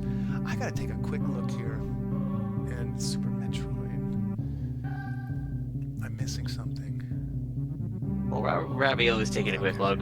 I'll take a moment to talk about the Burn Children's Fund and just their mission for, you know, helping with development of pediatric burn care and such, recovery for burn children and their families with helping in that regard, as well as research and education for firefighter safety and injury prevention, all very important things. And I think I mentioned it yesterday, but I will always mention it again, because it's my one big experience with a fire was with my dad, and we were making some French fries, open top on the stove with a good old pan of oil, and they lit up. And my dad's first thought was, oh yeah, it's something white that I gotta throw on it. The correct answer is salt for a grease fire. It is not flour. That lit up the entire kitchen, and we did not get to have delicious French fries for dinner that night. Thankfully, everyone was okay, but not everyone gets to be so lucky, and that kind of education just means a lot to, you know, young and new families with, you know, just things like that. So every dollar that we send gets to assist with those kinds of things, and it's a very important aspect for, well, people in South Carolina and now adjoining states as well, because I believe they now have an association with another area in Georgia to expand their reach for this kind of program. So all in all, a really good cause and such. I say, needing to catch my breath a little bit and having a monstrous little gremlin on my desk. But yeah, so keep those donations rolling in, and we will make differences in lives.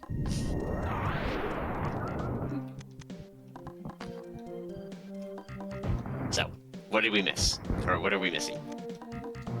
What are we missing? Just a few checks here in this pink grid store. And then we either go to... Well, I plan to go to a couple of checks in Norfair, Upper Norfair, and then that has a portal to Zelda 3 Death Mountain, which I had logic anyway, but then I will do some of those Death Mountain checks. Makes sense. Other than that, we don't have a lot open.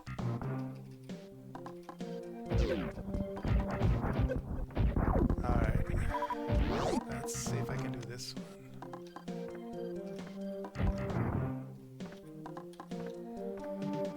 This is not in logic, but it's nice if I can get it since I'm here.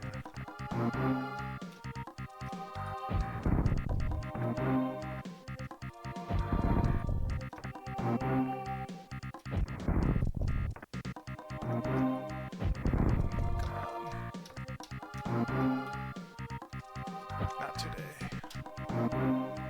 Not today. That's right. So, off to Norfair.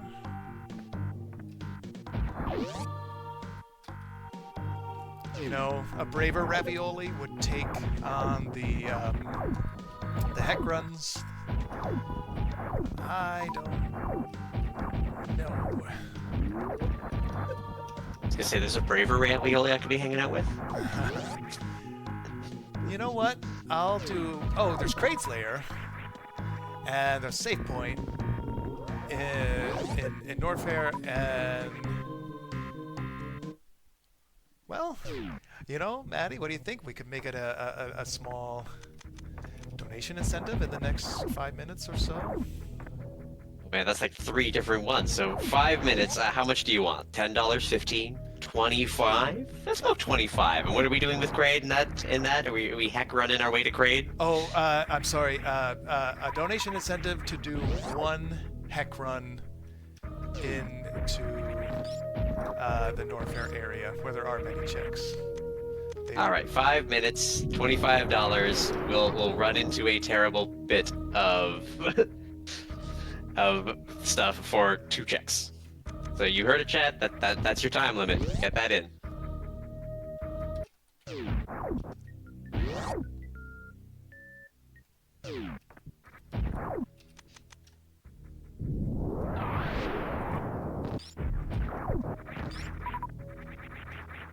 And I think I've heard the term of heck running before. That's when you've got to run your way through a section you do not have the equipment for. You're taking damage basically every step of the way and just hoping you get to the other side before you run out of health. That's correct. So the Varia suit in Metroid 3 will protect from heat damage in many rooms and areas in Norfair. Cause damage every frame, I think it is, and yeah, and it's quite a bit of damage. And for somebody not as super skilled at this game, it's definitely they're nice super missiles there. Definitely a challenge for somebody like me. But I have 7 energy tanks, which is plenty. So. Giving me ideas for when I submit next time, and I do something like for every $20 I don't cheat 1 dungeon. Put them in order from least GD to most GD. So I've had trouble with this stand-up glitch, and I just can't get it, so it's gonna be the original Kraid fight here. So, Ravioli, would you like the good news or the bad news? Let's hear the good news first. Well, the good news is we got a $25 donation from Fabian Hawk, which says, because more checks is more fun, heck to it. All right. Bad news is you will have to do the heck run. I gotta do the heck run. All right, let's bring it on.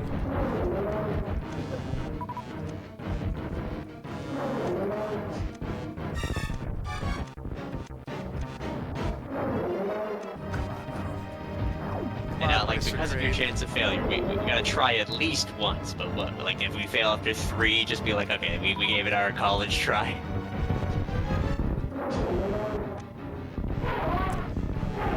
No, I should be okay. I should be okay, but it's yeah. You That's got a good amount of health.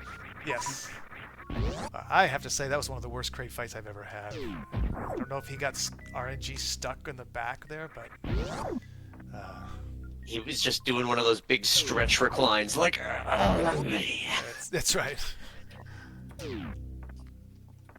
I say that $25 also means we are only 200 from another 500 milestone and sending another kid to camp. I'm just saying, we could get more in there. We could get more. Come on.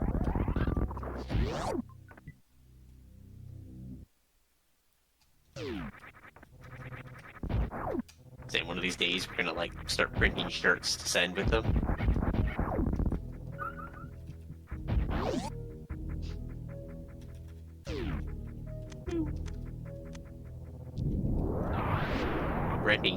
We're entering sound effect Maddie's hours.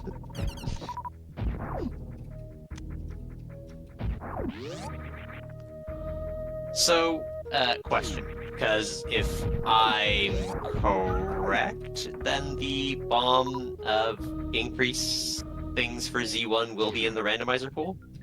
Or no, they're still in vanilla location? Yeah, the bomb upgrade guys are in the same locations, same cost, 100 rupees, but they're actually detrimental in the quad randomizer. That's correct. Because I was figuring with the being a detriment if they would show up in the randomized pool. Yeah, most of Zelda 1 is it's pretty vanilla. Hey, there's a Master Sword. Ooh. I mean, we're one sword away from it being red like the rest of them. Yes. Like for the past stuff. That's it. Well, you know, reserve I'll tank. take it.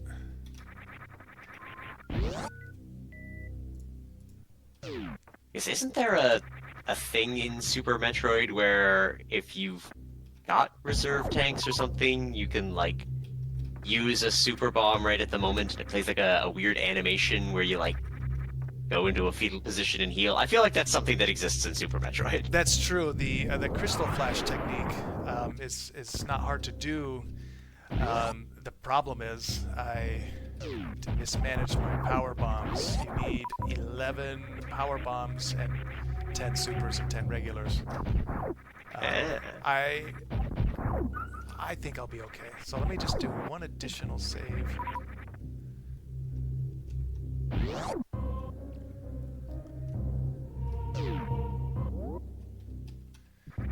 There is a check here. I mean, none of this is in logic, but let's see. I'll do the check right away, so if I die, it's out of the way. So here comes Heck Run number 1.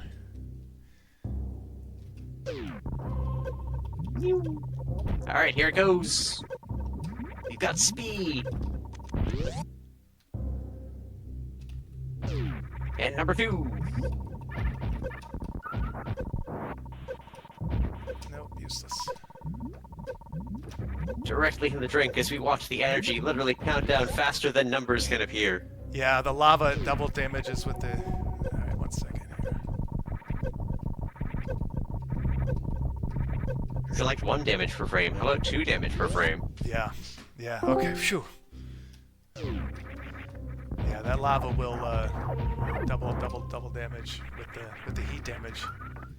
Well, we're through. Did in fact make a difference. A round of applause. First one's done.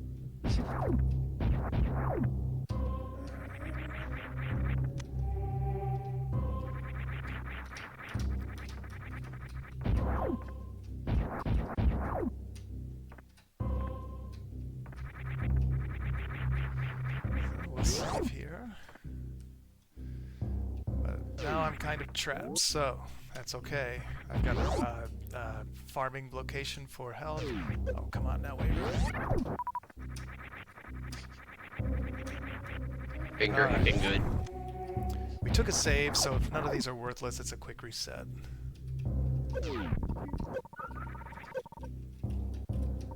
Toasty toes.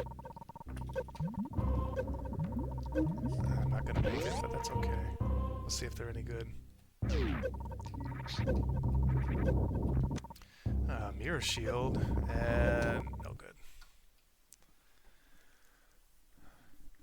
Here I am thinking about Archipelago, where it's like, oh, the mirror shield. Okay, cool. Just reset out. Go get it. Yeah, oh, that would be nice. That would be nice. So go. Save on game over. Save on reset. That would make it too easy.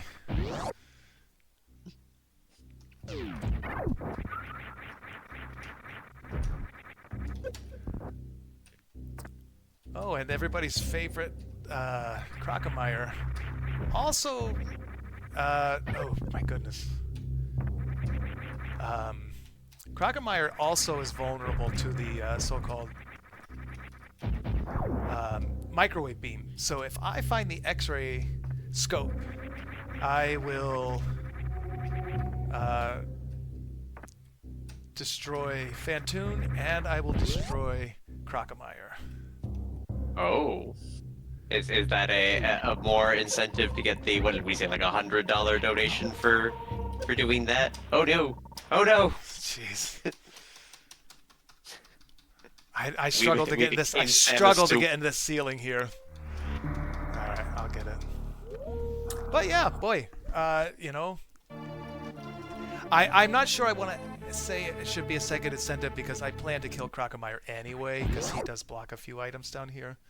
But if X-ray shows up somehow in between here, that would be.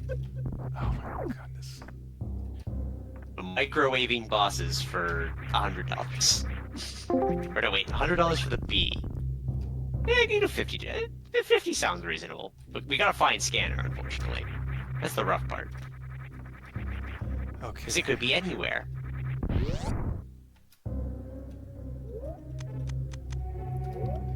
gonna de-equip Speed Booster and just collect my thoughts and try this again.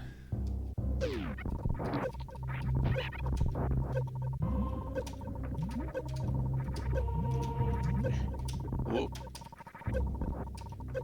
What on earth? Oh. Deep breath. This will just be a little bit of farming. If there's anything else you'd like to mention right now, Maddie, this would be a great time. I mean, I could take a moment to mention that once again, they did get our Bullet Children's Run for Camp Can Do. They had a 50% increase in campers for 2024, and they're aiming to get a total of 66% increase for this year. So that's going from 30 more campers that they had last year, or 30 total campers last year, to wanting to get a total of 50. And we're up to, I think, 8 of that potential 20 difference that they wanted to make. So the more money we can get in, the closer we can get them to their goal on that one. So please donate on this one, just because I'd love to see a massive camp full of kids able to just enjoy their summer the way that they like it, and the way that obviously they have support to enjoy. Our firefighters, well, our firefighters actually, as if I'm involved at all. No, I'm not. I'm a privileged Canadian. But in terms of the South Carolina firefighters, they have very close relationships with the kids involved and everything like that. I've heard about them getting invited to things like graduations and stuff. So these connections that these kids get to make tend to last them basically a lifetime, and it is a huge difference we get to make in their lives. So the more of them that we can help out, the better. As we've healed up, and oh, there we go. Speed. Oh, half magic. Half magic. I better grab that now. I just forgot. Oh no! Oh no! No! No! No! No! No! No! No! No! No! No! No! Oh, it won't start until I. Okay. Goodness. Let's regroup here.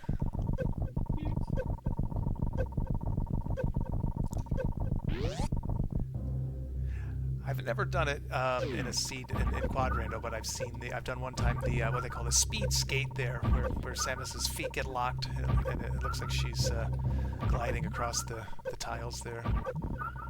On the banana peel and just going the whole distance.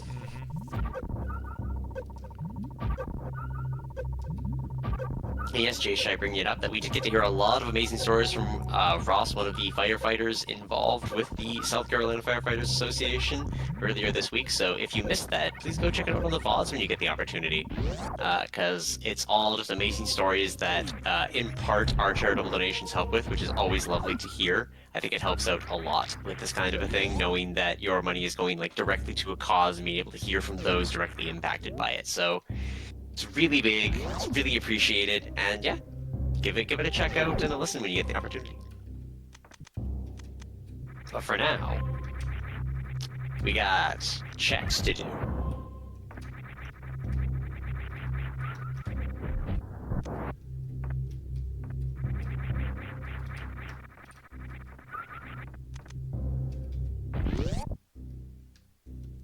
Okay, here comes Heck Run 2. Heck Run 2, Heck Runner,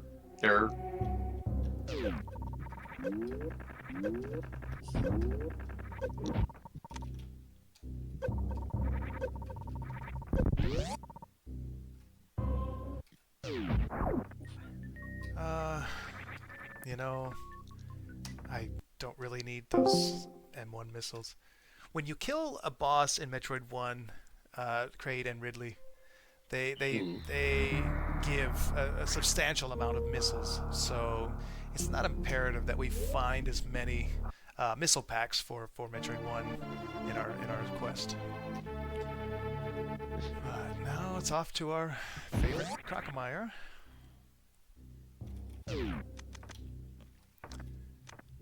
And I'm going to give a shout out to Maddie for jumping in on commentary. What a blessing. I try. I appreciate being appreciated.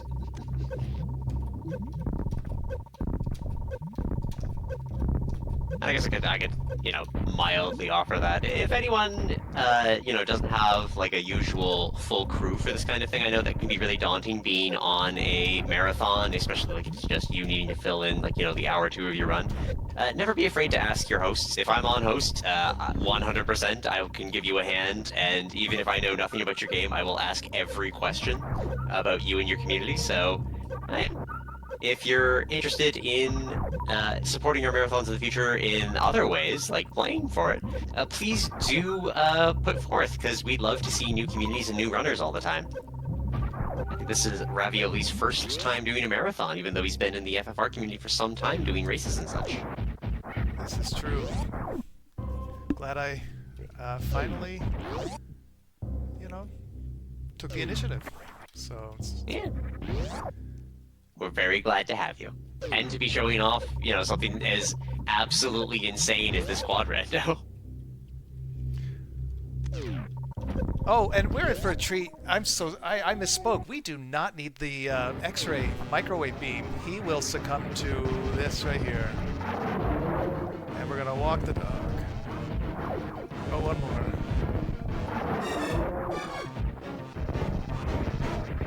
That is a lot of flashing. Yeah, there it goes. No, her swagger is too intense. Can't handle it. That is one of my favorite features of this game. For some reason, Crocomire, one-shot death to the... well, in this case, charge and plasma alone, it was 2, but that's not a typical Croc fight.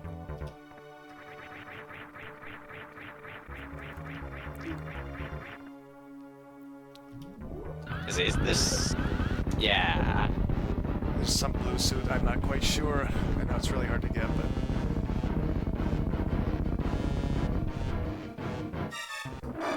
Jump scare. So we have maybe 3 more checks here, and then, oops, get out of that, get out of that.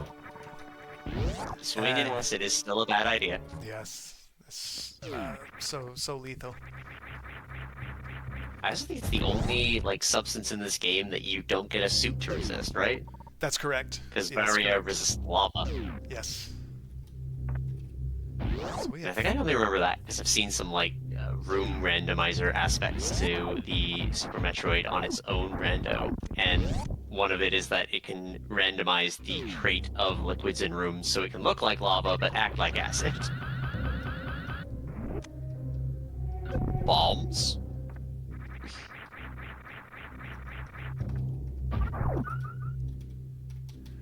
So we have 2 croc checks here, and then... Wow, if our progression is on Death Mountain. Wind Fox, what did you do to us? Well, yeah, we get to blame Windfox. I'm to thank for all of the, amazing checks, and Windfox is to blame for everything that happened bad. This is a perfect... this works out perfectly for me. I got the best deal. Gives us more viewing time. I'll take a red candle. Red candle. More red. Yeah. Guess red's the color of the day. This broadcast was brought to you by the color red and the letter B.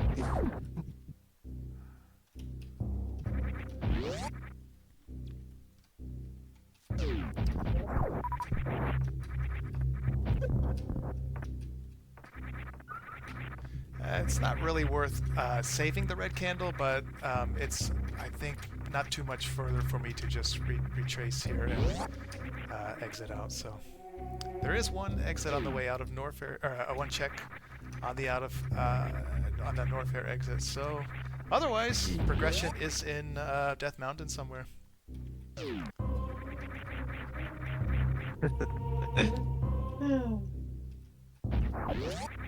Chat having SAS levels very much in my play range.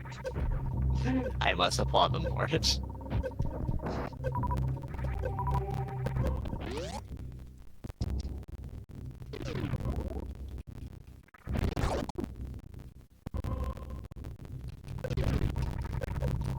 So Z1's got like 3 items in mode. M1's got like what was it, 1 or 2 items, like these power bombs. Just the 2, just the bombs and the ice beam. And then Link to the Past is giving it a good old college try. Yeah. Okay, so let's just take a save here. Oh, no, I've got ice beam. No, ice beam, but that'll be the 3 energy tanks. That'll be the scary final heck run that I'm going to try. Ice beam corridor here on the left is available in Logic, not in Logic, but it is available with the speed booster. So let's see if we can get some of these checks at least. There's one in this little hidden tile.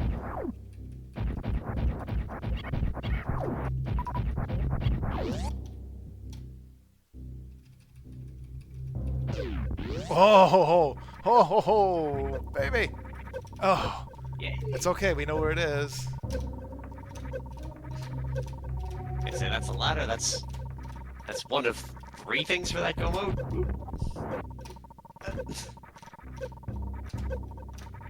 Because I think we'll have to. Step ladder, 60 health.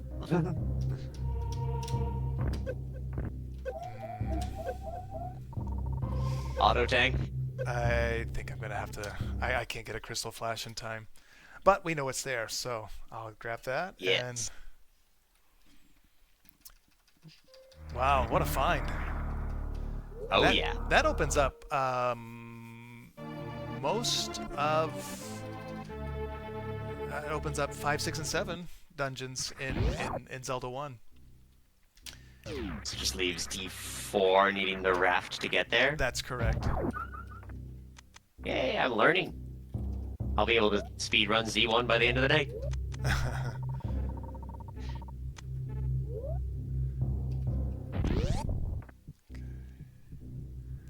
Nobody hold me to that.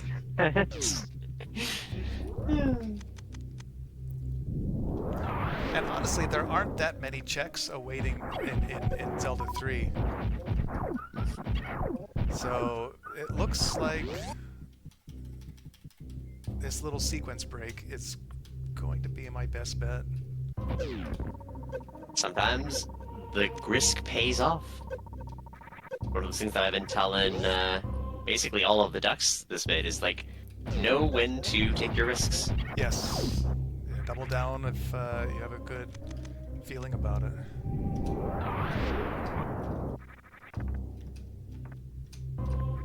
That lag tends to get me still.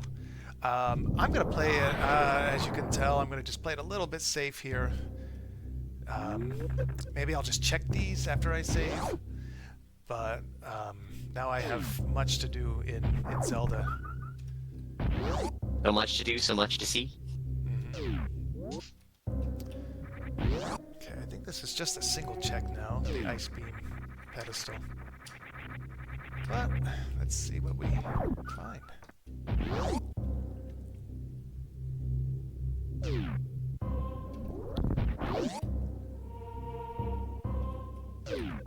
Oops. Not a good start. Spring ball, I think, is enough here, please. Spring ball. Oh, it's not. Oh dear. That's okay. I'm going to do the crystal flash. That is L and R and shot. I gotta time it.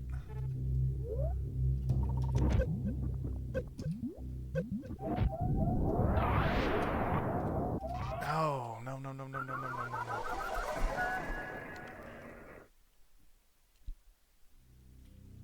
You know what? Let's just make a quick note of it and come back later.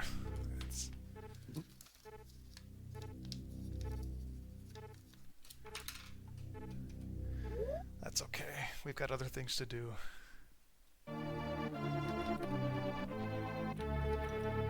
Apollo Goose, thanks for the shout out. Go Ravioli.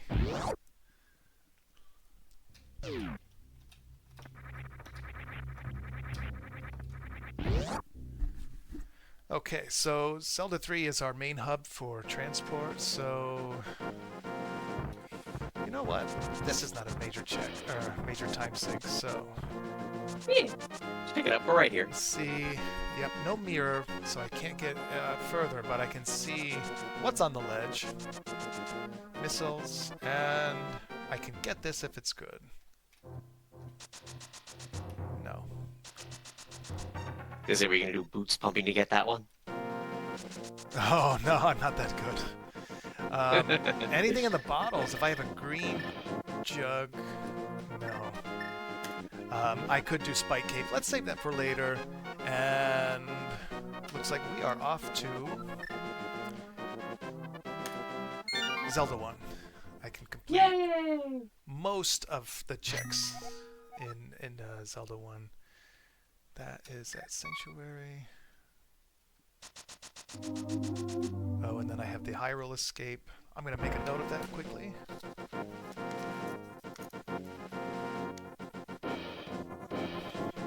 Okay, here we go. Quick notes.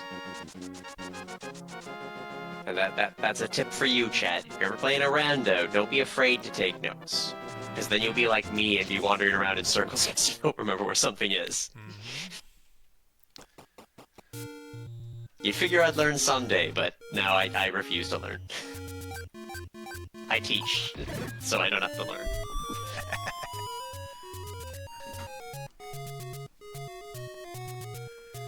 So, short of the power bracelet, the Z1 recorder does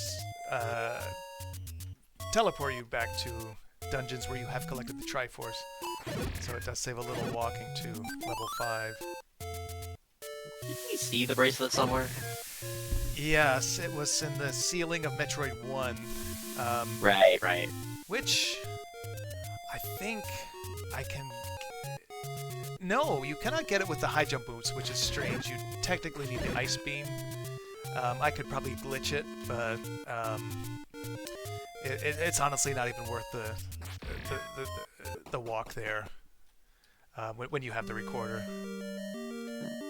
So, did I think I cleared this room? Yes. Yes, I did everything pre-ladder, so...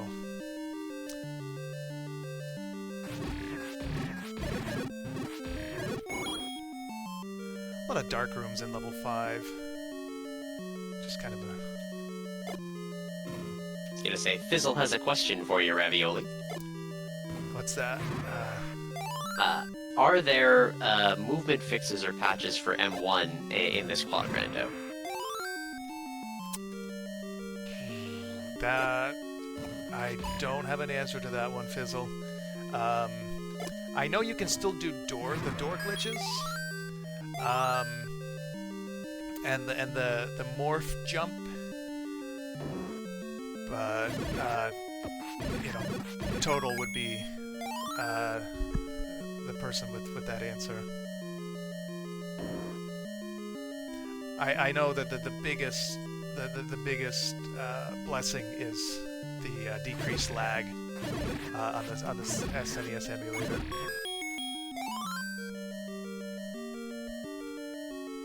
That was actually a question that I had that I probably should have asked way earlier, but I didn't think of the appropriate time for it. But like, how is this all run? Because I know that certain ones can be run through just their own executable straight, and others are like, here, insert all of your legally acquired games, and here is the now combo ROM to run. So how does this one operate in that regard? Oh my goodness, that's a good question. I believe I inserted 4 separate ROMs. Yes, 4 legal ROMs, and yeah, and then from there, it must have remembered my ROMs, and because I just spin the wheel and get a seed. But yes, I did with the 4 ROMs, yes. Alright, so just spec one thing that you run through. I'm guessing one of the Super Nintendo consoles. Yeah, I used the BSNES, and yep.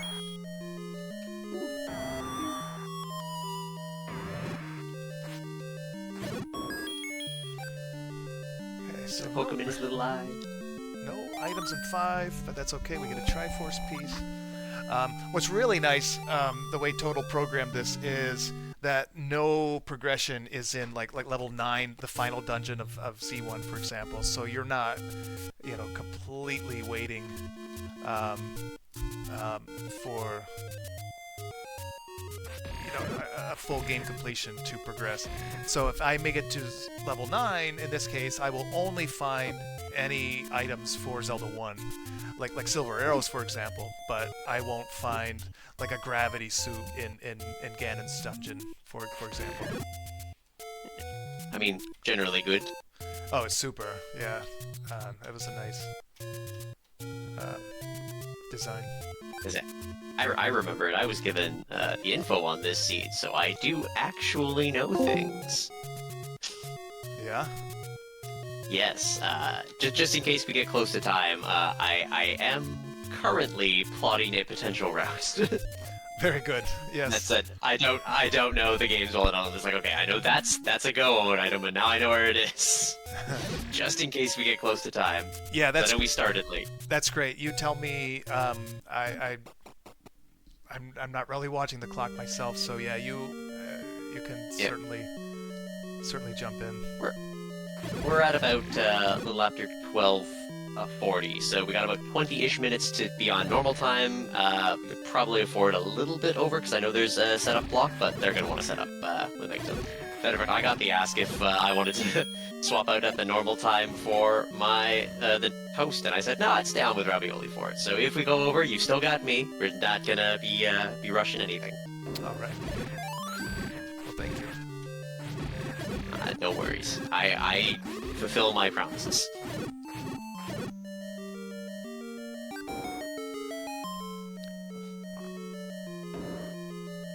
So I actually cannot beat this dungeon without the bow. The final boss, Goma, requires a single arrow to its eye.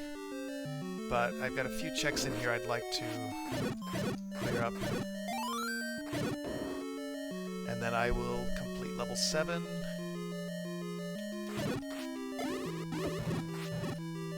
And then I might have to go back to Zelda 3.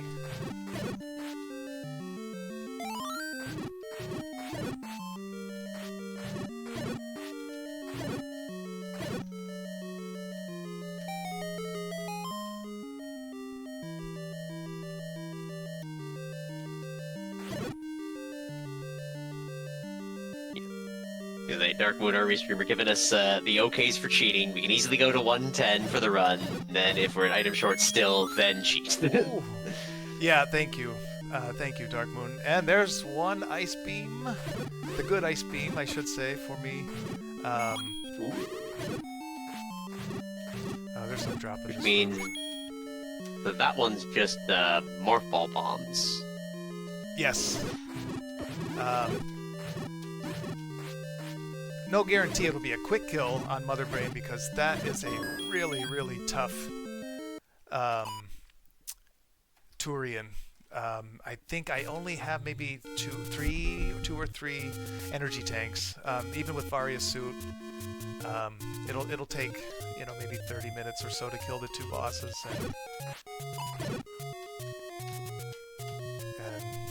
Or 20. I don't know. We'll see. I gotta find the bombs first.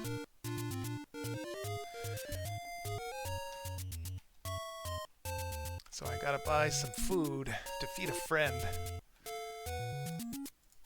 In level 7, progression is not just ladder blocked, it is bait blocked in the vanilla level 7 with the hungry gorilla.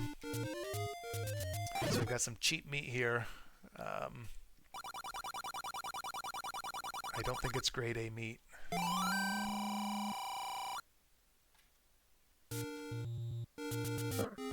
It may or may not be roadkill.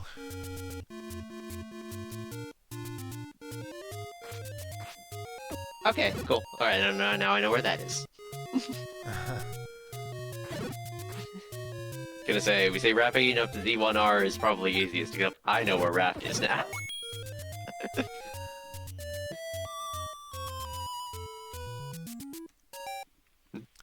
Well, I mean, it's your call, Maddie. If you...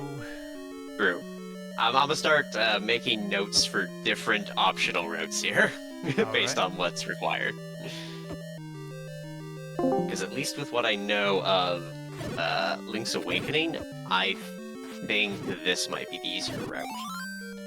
Assuming that I'm not dumb. Well, I'll tell you what. If it's on, if there's a good item on Spike Cave, I'm gonna be. I don't know. I haven't read Spike Cave. So you're fine there. Gotcha.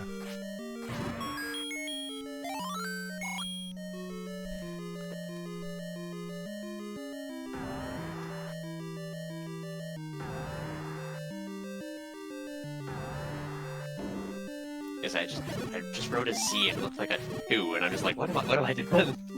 Well, I'll tell you what, Maddie. If you would like to maybe put it out in chat, so I do need a bow, a Z1 bow, and I need a raft. Maybe if you want to make a little game out of it in chat and maybe drop some hints. All right. Or verbal hints or something, we can kind of solve it together. All right. Well, let me finish the 3 major things, because obviously it's the raft, the bombs, or the bow. So just let me remind myself where this bow is, because there's a few of them, based on which game. Alright. Yeah, I believe the spoiler will say Z1 bow. Yeah. It says Z or M1 for the 2 earlier games. Yes. Alright, so I've got the 2 potential routes. So chat, would you like to guess which one's going to potentially take more stuff? Because there are some prerequisites that I very much recognize on here.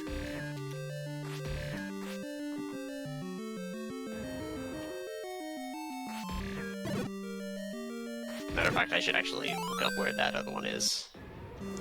And I'm going to say with that extra E-tank I just picked up for M1, I'm going to say I would be viable to beat either game. Comfortable, So I should chat, say. at this point, the potential guess is which one will we beat? Will it be Ganon, non-HD, or Mother Brain, non-HD?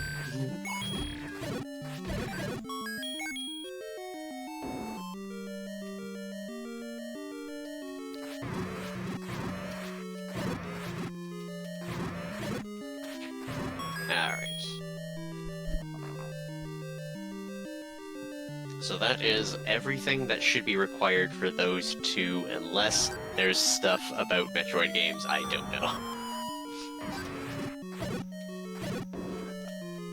No, and Metroid 1, the screw attack is nice, but it's certainly not required. I more mean Super Metroid. So that will be my one verbal hint, is regardless of which path we go, we're probably going back to Super Metroid for a bit. Ooh, hey, powder. Powder's nice.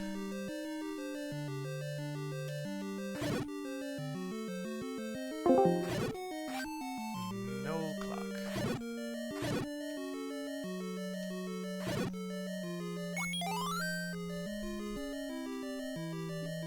Gotta hand it to you.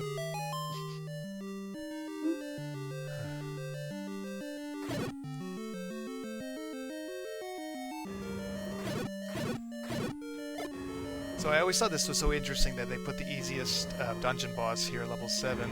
If I had the magical wand, I could one-shot it with the double. And you push A and B at once, the game will use both the magical sword and the wand to do 6 HP of damage at once, and you can one-shot the Aquamentus. So I am boxed out of this game, yes. So I have Hyrule Escape and Death Mountain next. Oh no, I have a ladder check. Oh my goodness. I better check that just in case. I can't believe I forgot it. Hey, don't worry about it. Do you know how many checks I've randomly forgotten over the years at this point? Yeah.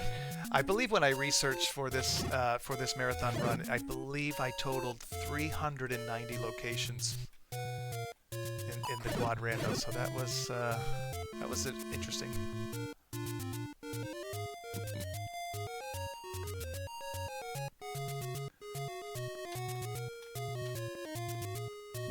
I say one day I'll get my try rando, all 3 of the Game Boy links is all the game.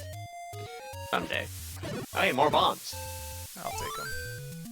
Now hear me out. Find another bombs and use 2.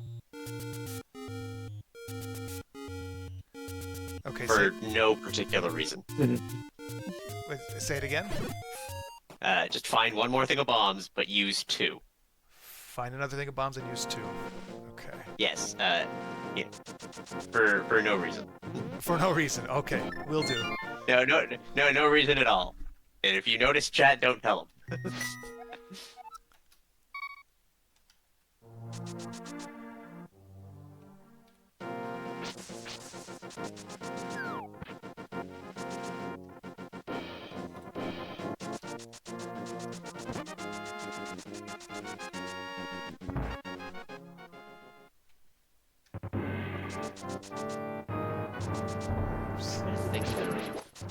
Oh, you know, C3 progression stuff. I am so late to the party on this, Maddie. This is a major oversight, more so than the ladder check I just did. I technically have some Dark World access with Aghanim, but I think couldn't hurt. yeah. Well, we'll clear up here and see if anything shows up.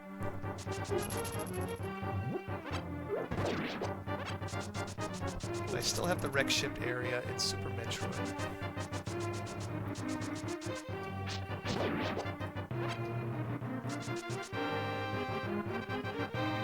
Is it strength progressive? What is it now? Oh, for Link to the Past, strength progressive. So like you've got Power Glove to get Titan's Mid. Is it like its own thing or? You know, they're considered 2 separate gloves, so they just call it a glove upgrade in the spoiler. Got it. Yes. Yeah.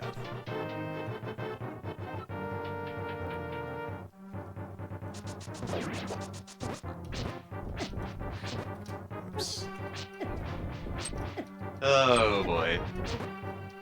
Just if I remember my stuff correctly, this is gonna be interesting. I blame Windfall. I don't remember that card being so powerful. Jeez. Alright, now... Oh... I think it's actually quicker to save and quit and check the Dark Cross room in that castle. Because with that red mail... actually... Maddie, the pro runners at this Rando don't in this game don't like the armor upgrades because they make the death warps so much slower. So I have a silly question about when you were in Mountain, because I think I know what this check is, and I think you forgot it. About Death Mountain in this game? Yes. Because you have Lamb, which means it would be a doable check, but I don't remember you doing it. Oh, that's right, Old Man. I will do that. I will do that right after this, I guess. Yeah, on my way to the Spike Cave. Yeah.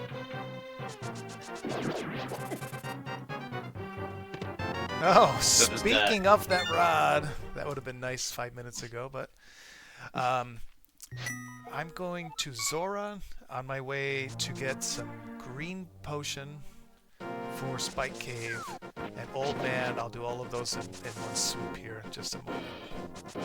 Sounds good. You'll likely appreciate it. That's it.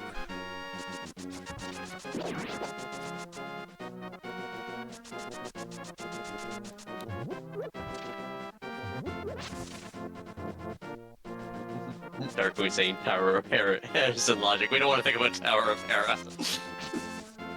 The less I have to think about Tower of Hera, the better. Matter of fact, I get to not think about Tower of Hera while reading off this next donation. So we've got a $50 donation from Knitting Ram of $50 to increase the boss HP by 50% in Final Fantasy Mystic Quest Rando, which, oh, that sounds like it's gonna be juicy. I look forward to that one. So keep those donations coming in. I think I've kept it up until now, but in terms of the 500 per kid marker, we've got 150 left for one more child, which will be up to, well, 7 so far for the marathon. We're doing good, so keep it up, chat. I believe in you. We can do it. We can hit 4,000 too. End of the day. Come on. New goals. I'm also still thinking, I'm trying to figure out how Tower of Hera is in the logic for me right now.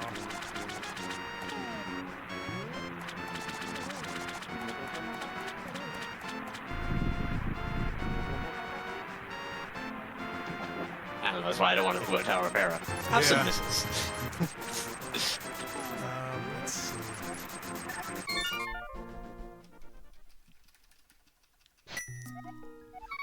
We're buying children. I can get to Death Mountain and the warp, but I don't have the mirror to, nor the hookshot hammer to take the East Mountain. I think I forgot Ice Cave, and then I usually check Hobo. I didn't do it early, and I completely forgot, so I will just get this very quick check out of the way.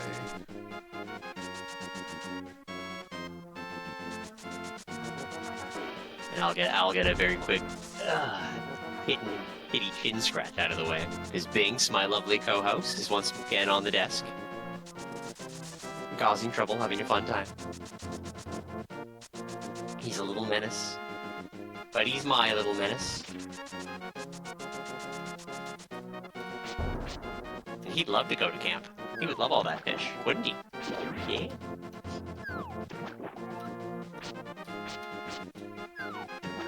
Okay, I have to be very, very careful here because any damage will just completely lock the game. It will remind the game that you can't swim. Yes. Game's just like, oh yeah, it's fine. Wait a minute. Honestly, it's always this bow. Yep. See? Come on, come on, come on, come on. Oh, thank goodness. That would be a complete reset. Not that I found anything, but...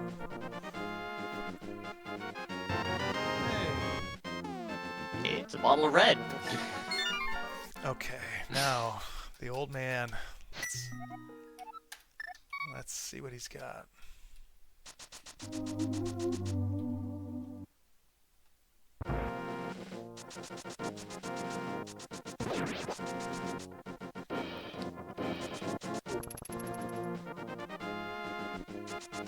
They were for sale and he wanted.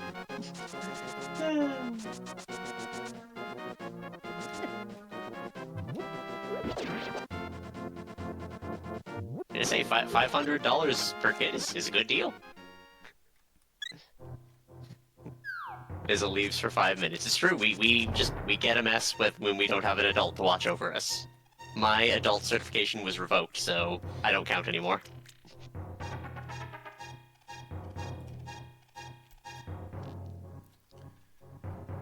All right, chat. What do you think it's gonna be? Dark place mode, your bets. I think I did Bonk Rocks. It really is so easy to forget after a while, but I hate these characters so much. Ooh. Yeah, I There's, figured you might want that. Yeah, that's a nice little hammer. All right, I can cross that off of my my routing list.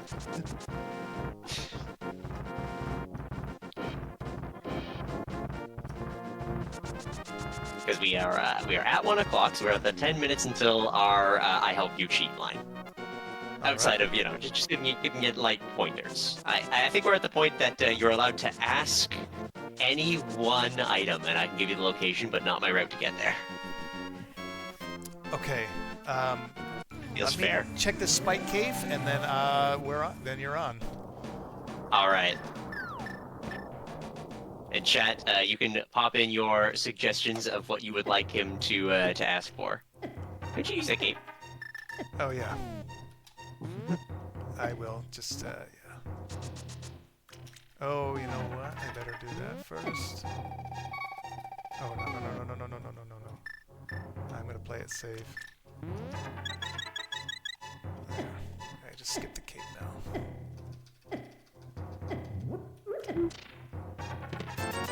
Oh, you know what? Spike cape never was in logic until that hammer, so that worked out really nicely.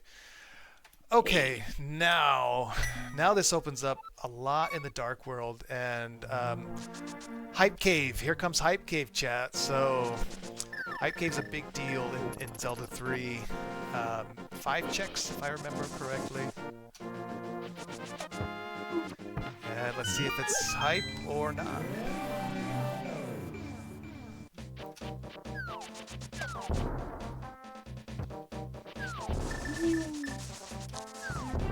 I just love the hammer run glitch. It's so fun. Oh, the hammer run is one of my favorites.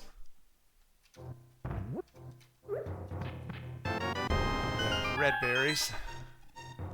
It's a classic gamer, my future co-host or not co-host, but co-commentator for the upcoming race, just donated $35 for I'm now awake and ready to go. Put this towards random enemy AI in Faxanadu. So thank you very much, Classic, and I'll see you later.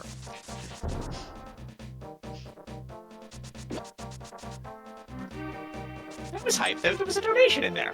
Yeah, I'll take the donation. None of the items, but... Okay, Stumpy. Dig Game. Let's see. Oh, no. Flippers. Well, that just put more checks in logic. Link to the Past suddenly feeling a lot nicer. Yeah, it opens up many checks.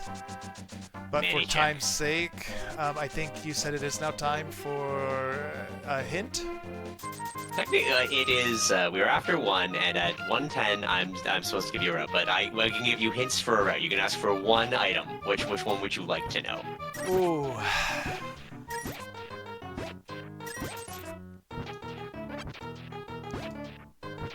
I have 3 viable choices. And chat, if you give $20, I'll give him a second item of his choice. Okay. With that screw attack, I'm going to ask, where are Metroid 1 bombs? Metroid 1 bombs are located in the Thieves' Town attic in Zelda 3. Okay. Wonderful. I was actually just headed there. No joke. Yeah, that was why I was like, oh, does he have that hammer? I don't remember if it's hammer or glove to get into that one, or both. Yes, a hammer glove to open the warp just north of this town. And yeah, this is my typical route when I have Dark World. I do the Hype Cave and then I do the Thieves' Town, so that's good to know. Yay. Old man matters. We'd have been in a really rough spot. I hadn't dropped that. If I had noticed that small hint. Yeah. Oh, yeah. It's just. It's really hard to remember everything in every all 4 games. Technique and logic and all of it. But it's good. It's good. It's a good challenge. You also did mental pick challenge. You also did end up picking the only one that didn't require multiple potential other items. So Nice. Congratulations on your luck there. Because yeah, we'll spoil the locations because now we're probably completing D1. But for one, you need bow and raft. Rafts in Meridia in Super Metroid require into the pseudo plasma room or something like that it's called.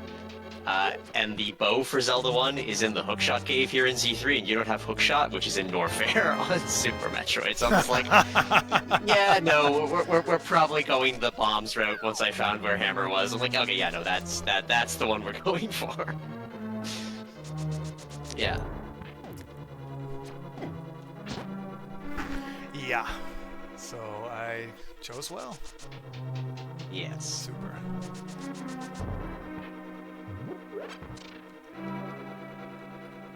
Alright, so big key must be here.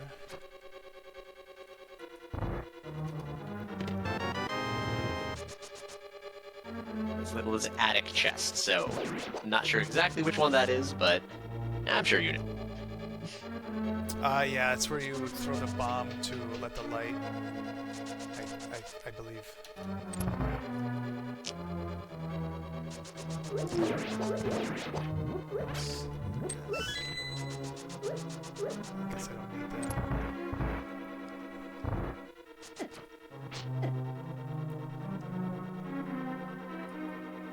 Ah, yes, Binks. You're all cuddly because you know I'm almost done my shift. Oh, chat's gonna miss me so much, though. And they're gonna miss you, Binks. Aren't you gonna miss Binks, chat?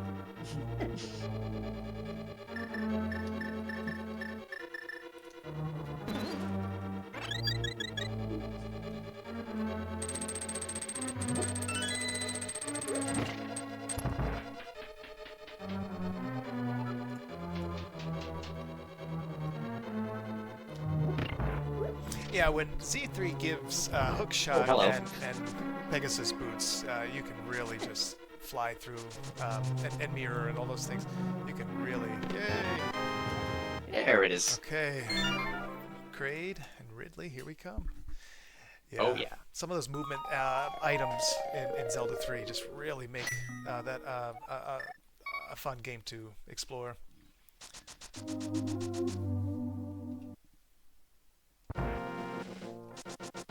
I say there's an even funnier thing, is that you're gonna actually find one of the other potential route items that I did on this route. Yeah. Yep. But I'm not gonna spoil it. That's okay. Chat, what do you think will be on this route? One item that could potentially be needed is on this route.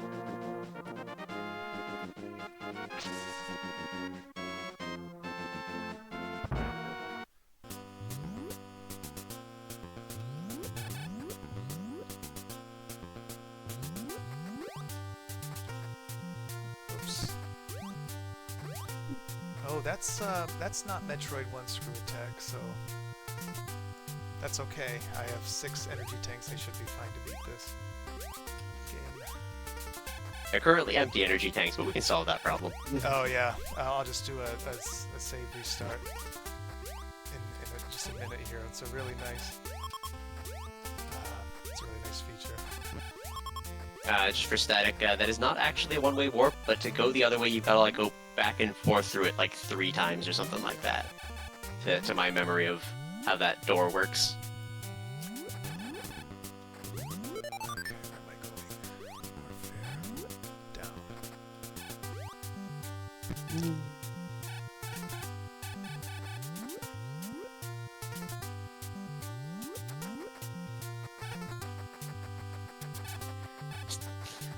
Love the Flintstones run legs when they're looking up. It's just such a treat. Classic graphics, such a treat.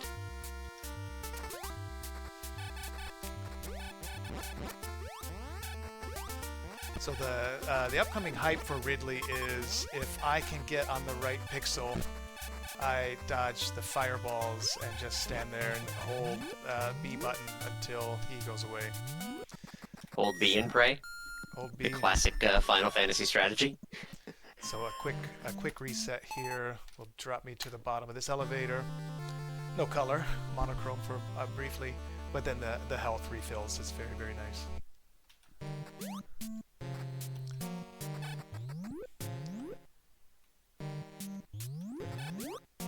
So I'm gonna go straight for Ridley here. I'm confident. I don't know for time's sake, Maddie and Dark Moon, but if you would allow, I'll try to get these bosses and to Turian. I'd give Mother Brain at least one shot if there is time, and if not, I understand. Yeah. Check on that one. We're not too far over. But let me double check with everything just to be safe. Never hurts.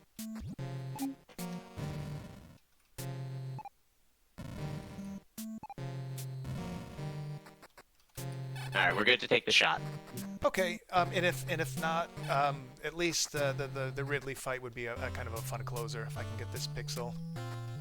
Yeah, It should we'll be take a shot. We're gonna go for all of them. Very good.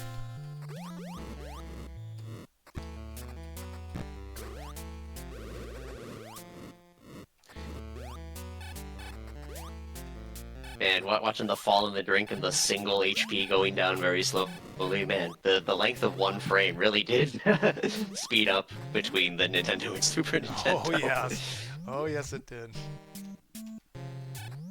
Lava's not a threat enough. Just dial it up a bit. How fast can we make it? This fast. Okay.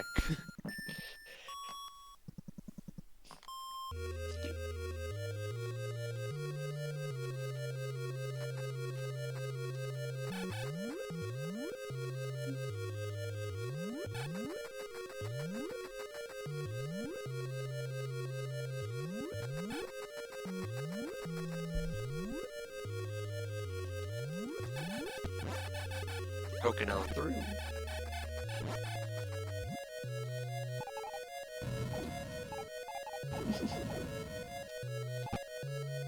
Oh. There we go. Can't tell you the hours we spent trying to find these secret tunnels as kids. Yeah. Just all those secrets held by the Nintendo hotline. So this room, yeah, and then you just morph and drop, and then unmorph and jump. And it's, I believe it was a glitch in the original design, but I'm not sure about that because this upcoming room requires it. Or I mean, it's not the only way to get to Ridley, but I don't know if it was a glitch or intentional. But this room, I gotta here.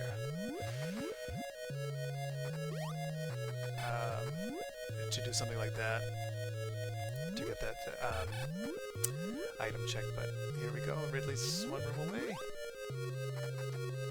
One room away.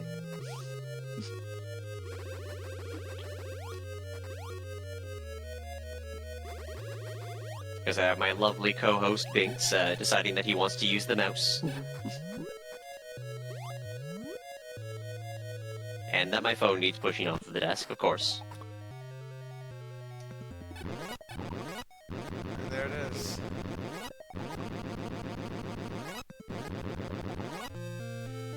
Pew pew. Easiest Ridley compared to Super Metroid. So, behind Ridley's an item, right? Yes. Oh, So, that's second progressive glove. no kidding. Yeah, nope. So, again, I couldn't remember how to get into Thieves Town, so I did find out where that was. Yeah. Yeah, I'm trying to skip the checks, but yeah.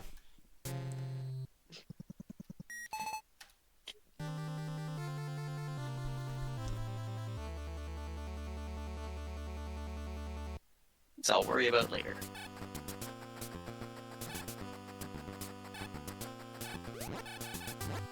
Gonna say thanks, that's the donation window.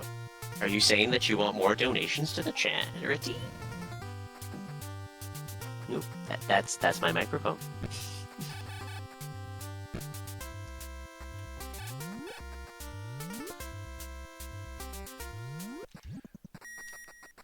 All right, chat. Everybody wants a preference for kill on Kraid. I can do the bombs. I can do the wave beam, or I can do chat. missiles. Alright, that's your vote. Which one do you want as Ravioli makes his way into the Kraid room? You've got a very brief time to check, and I've got a cat very determined to mess up my ability to watch.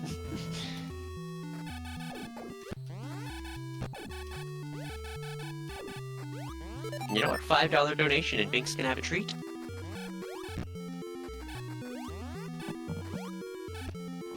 Bommies. We got one vote for Bommies.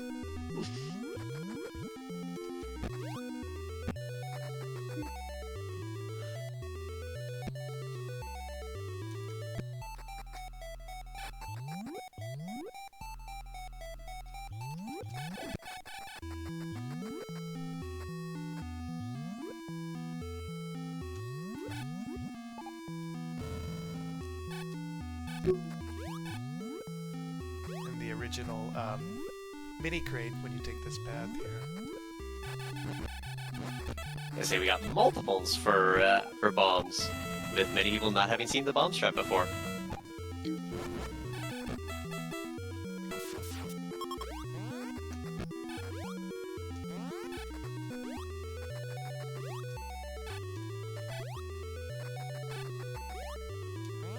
Okay, bombs it is. Alright, we're gonna see the explosive strats, chat. Get your hypes ready.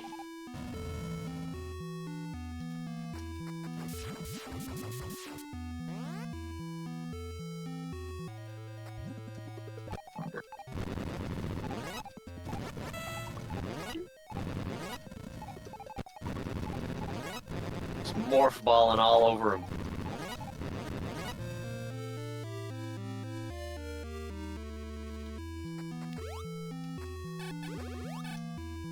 Yeah, that just leaves Mother Brain. Yep. And we'll I forgot this just, is a whoops. password game. Yeah. And if it's not a password game in the Japanese version, because they were using the discs add-on at the time, the Famicom disk system, I think it was, Yes. with little like yellow floppies.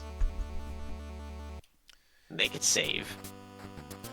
We got bootleg discount saving at home passwords. And That said, our password system does allow for some shenanigans. well, that's, Oh, yeah. oh no, he's having a day.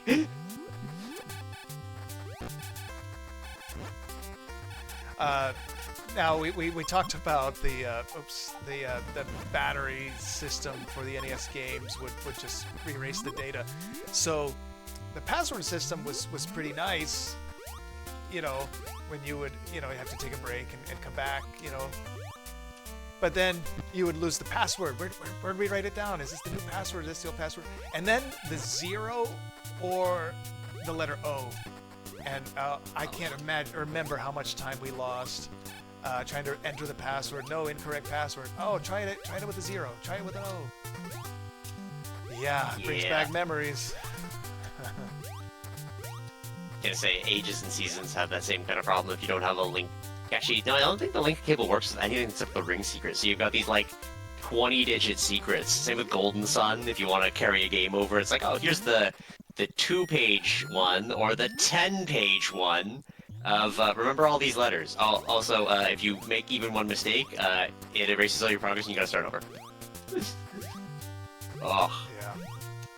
That's what I remember. The first game that used passwords that I owned was like the third Ninja Turtles game on Game Boy.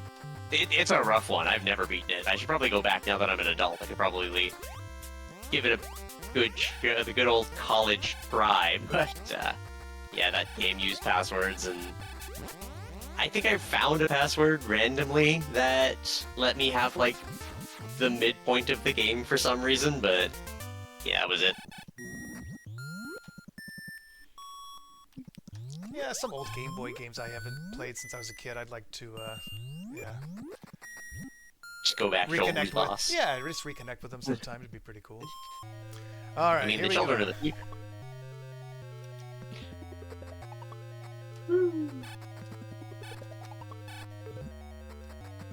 Those are the only places the Metroids appear in the game Metroid. This hallway. Yeah, these Metroids are nasty. They are They very are. hard to detach with the bomb strat. So I'm gonna play just a little safe. But they give tremendous missile packs when I think 30 missiles when they drop. So these little rings, just awful. Okay, I'll give this one shot here, and I know we are pressing the time boundary. We're doing okay. I I appreciate think we're still in the break time. Okay, I do appreciate it. Don't worry about it. Everyone's first always goes a little long.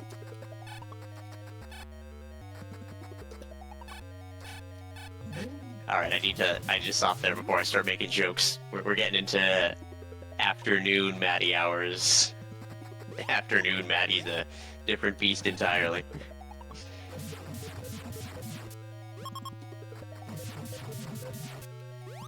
Yes, nice. I have more 30 than enough. missiles. Yeah, I mean, it's a little overkill, but it's being very nice. Oh, no, no, no, no, no, no, no! I spoke too soon.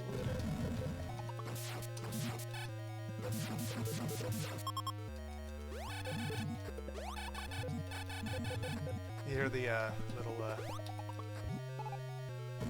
seriously?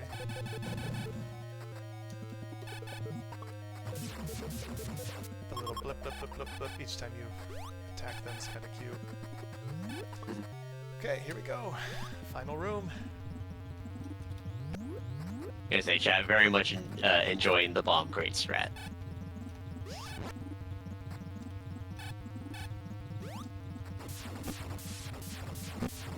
The good old SpaghettiOs.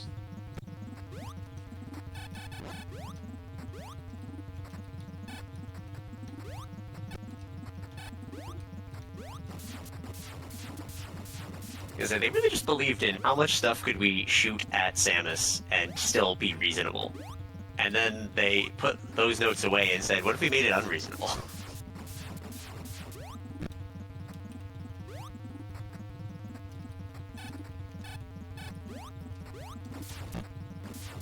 Oh, for Pete's sake. Oh man. Imagine These a things- world these where things the come back. arcade... Until you kill them, yeah. Imagine a world where the arcade continued to excel over the home console, and we have quarter munching Metroid.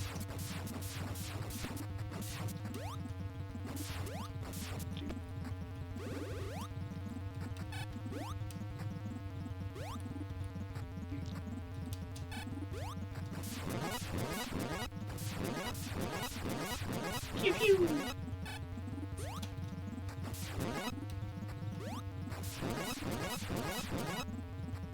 Good old standard definition mother brain. Did you ever actually listen to the comic book lore for when it comes to Metroid? It's absolutely crazy.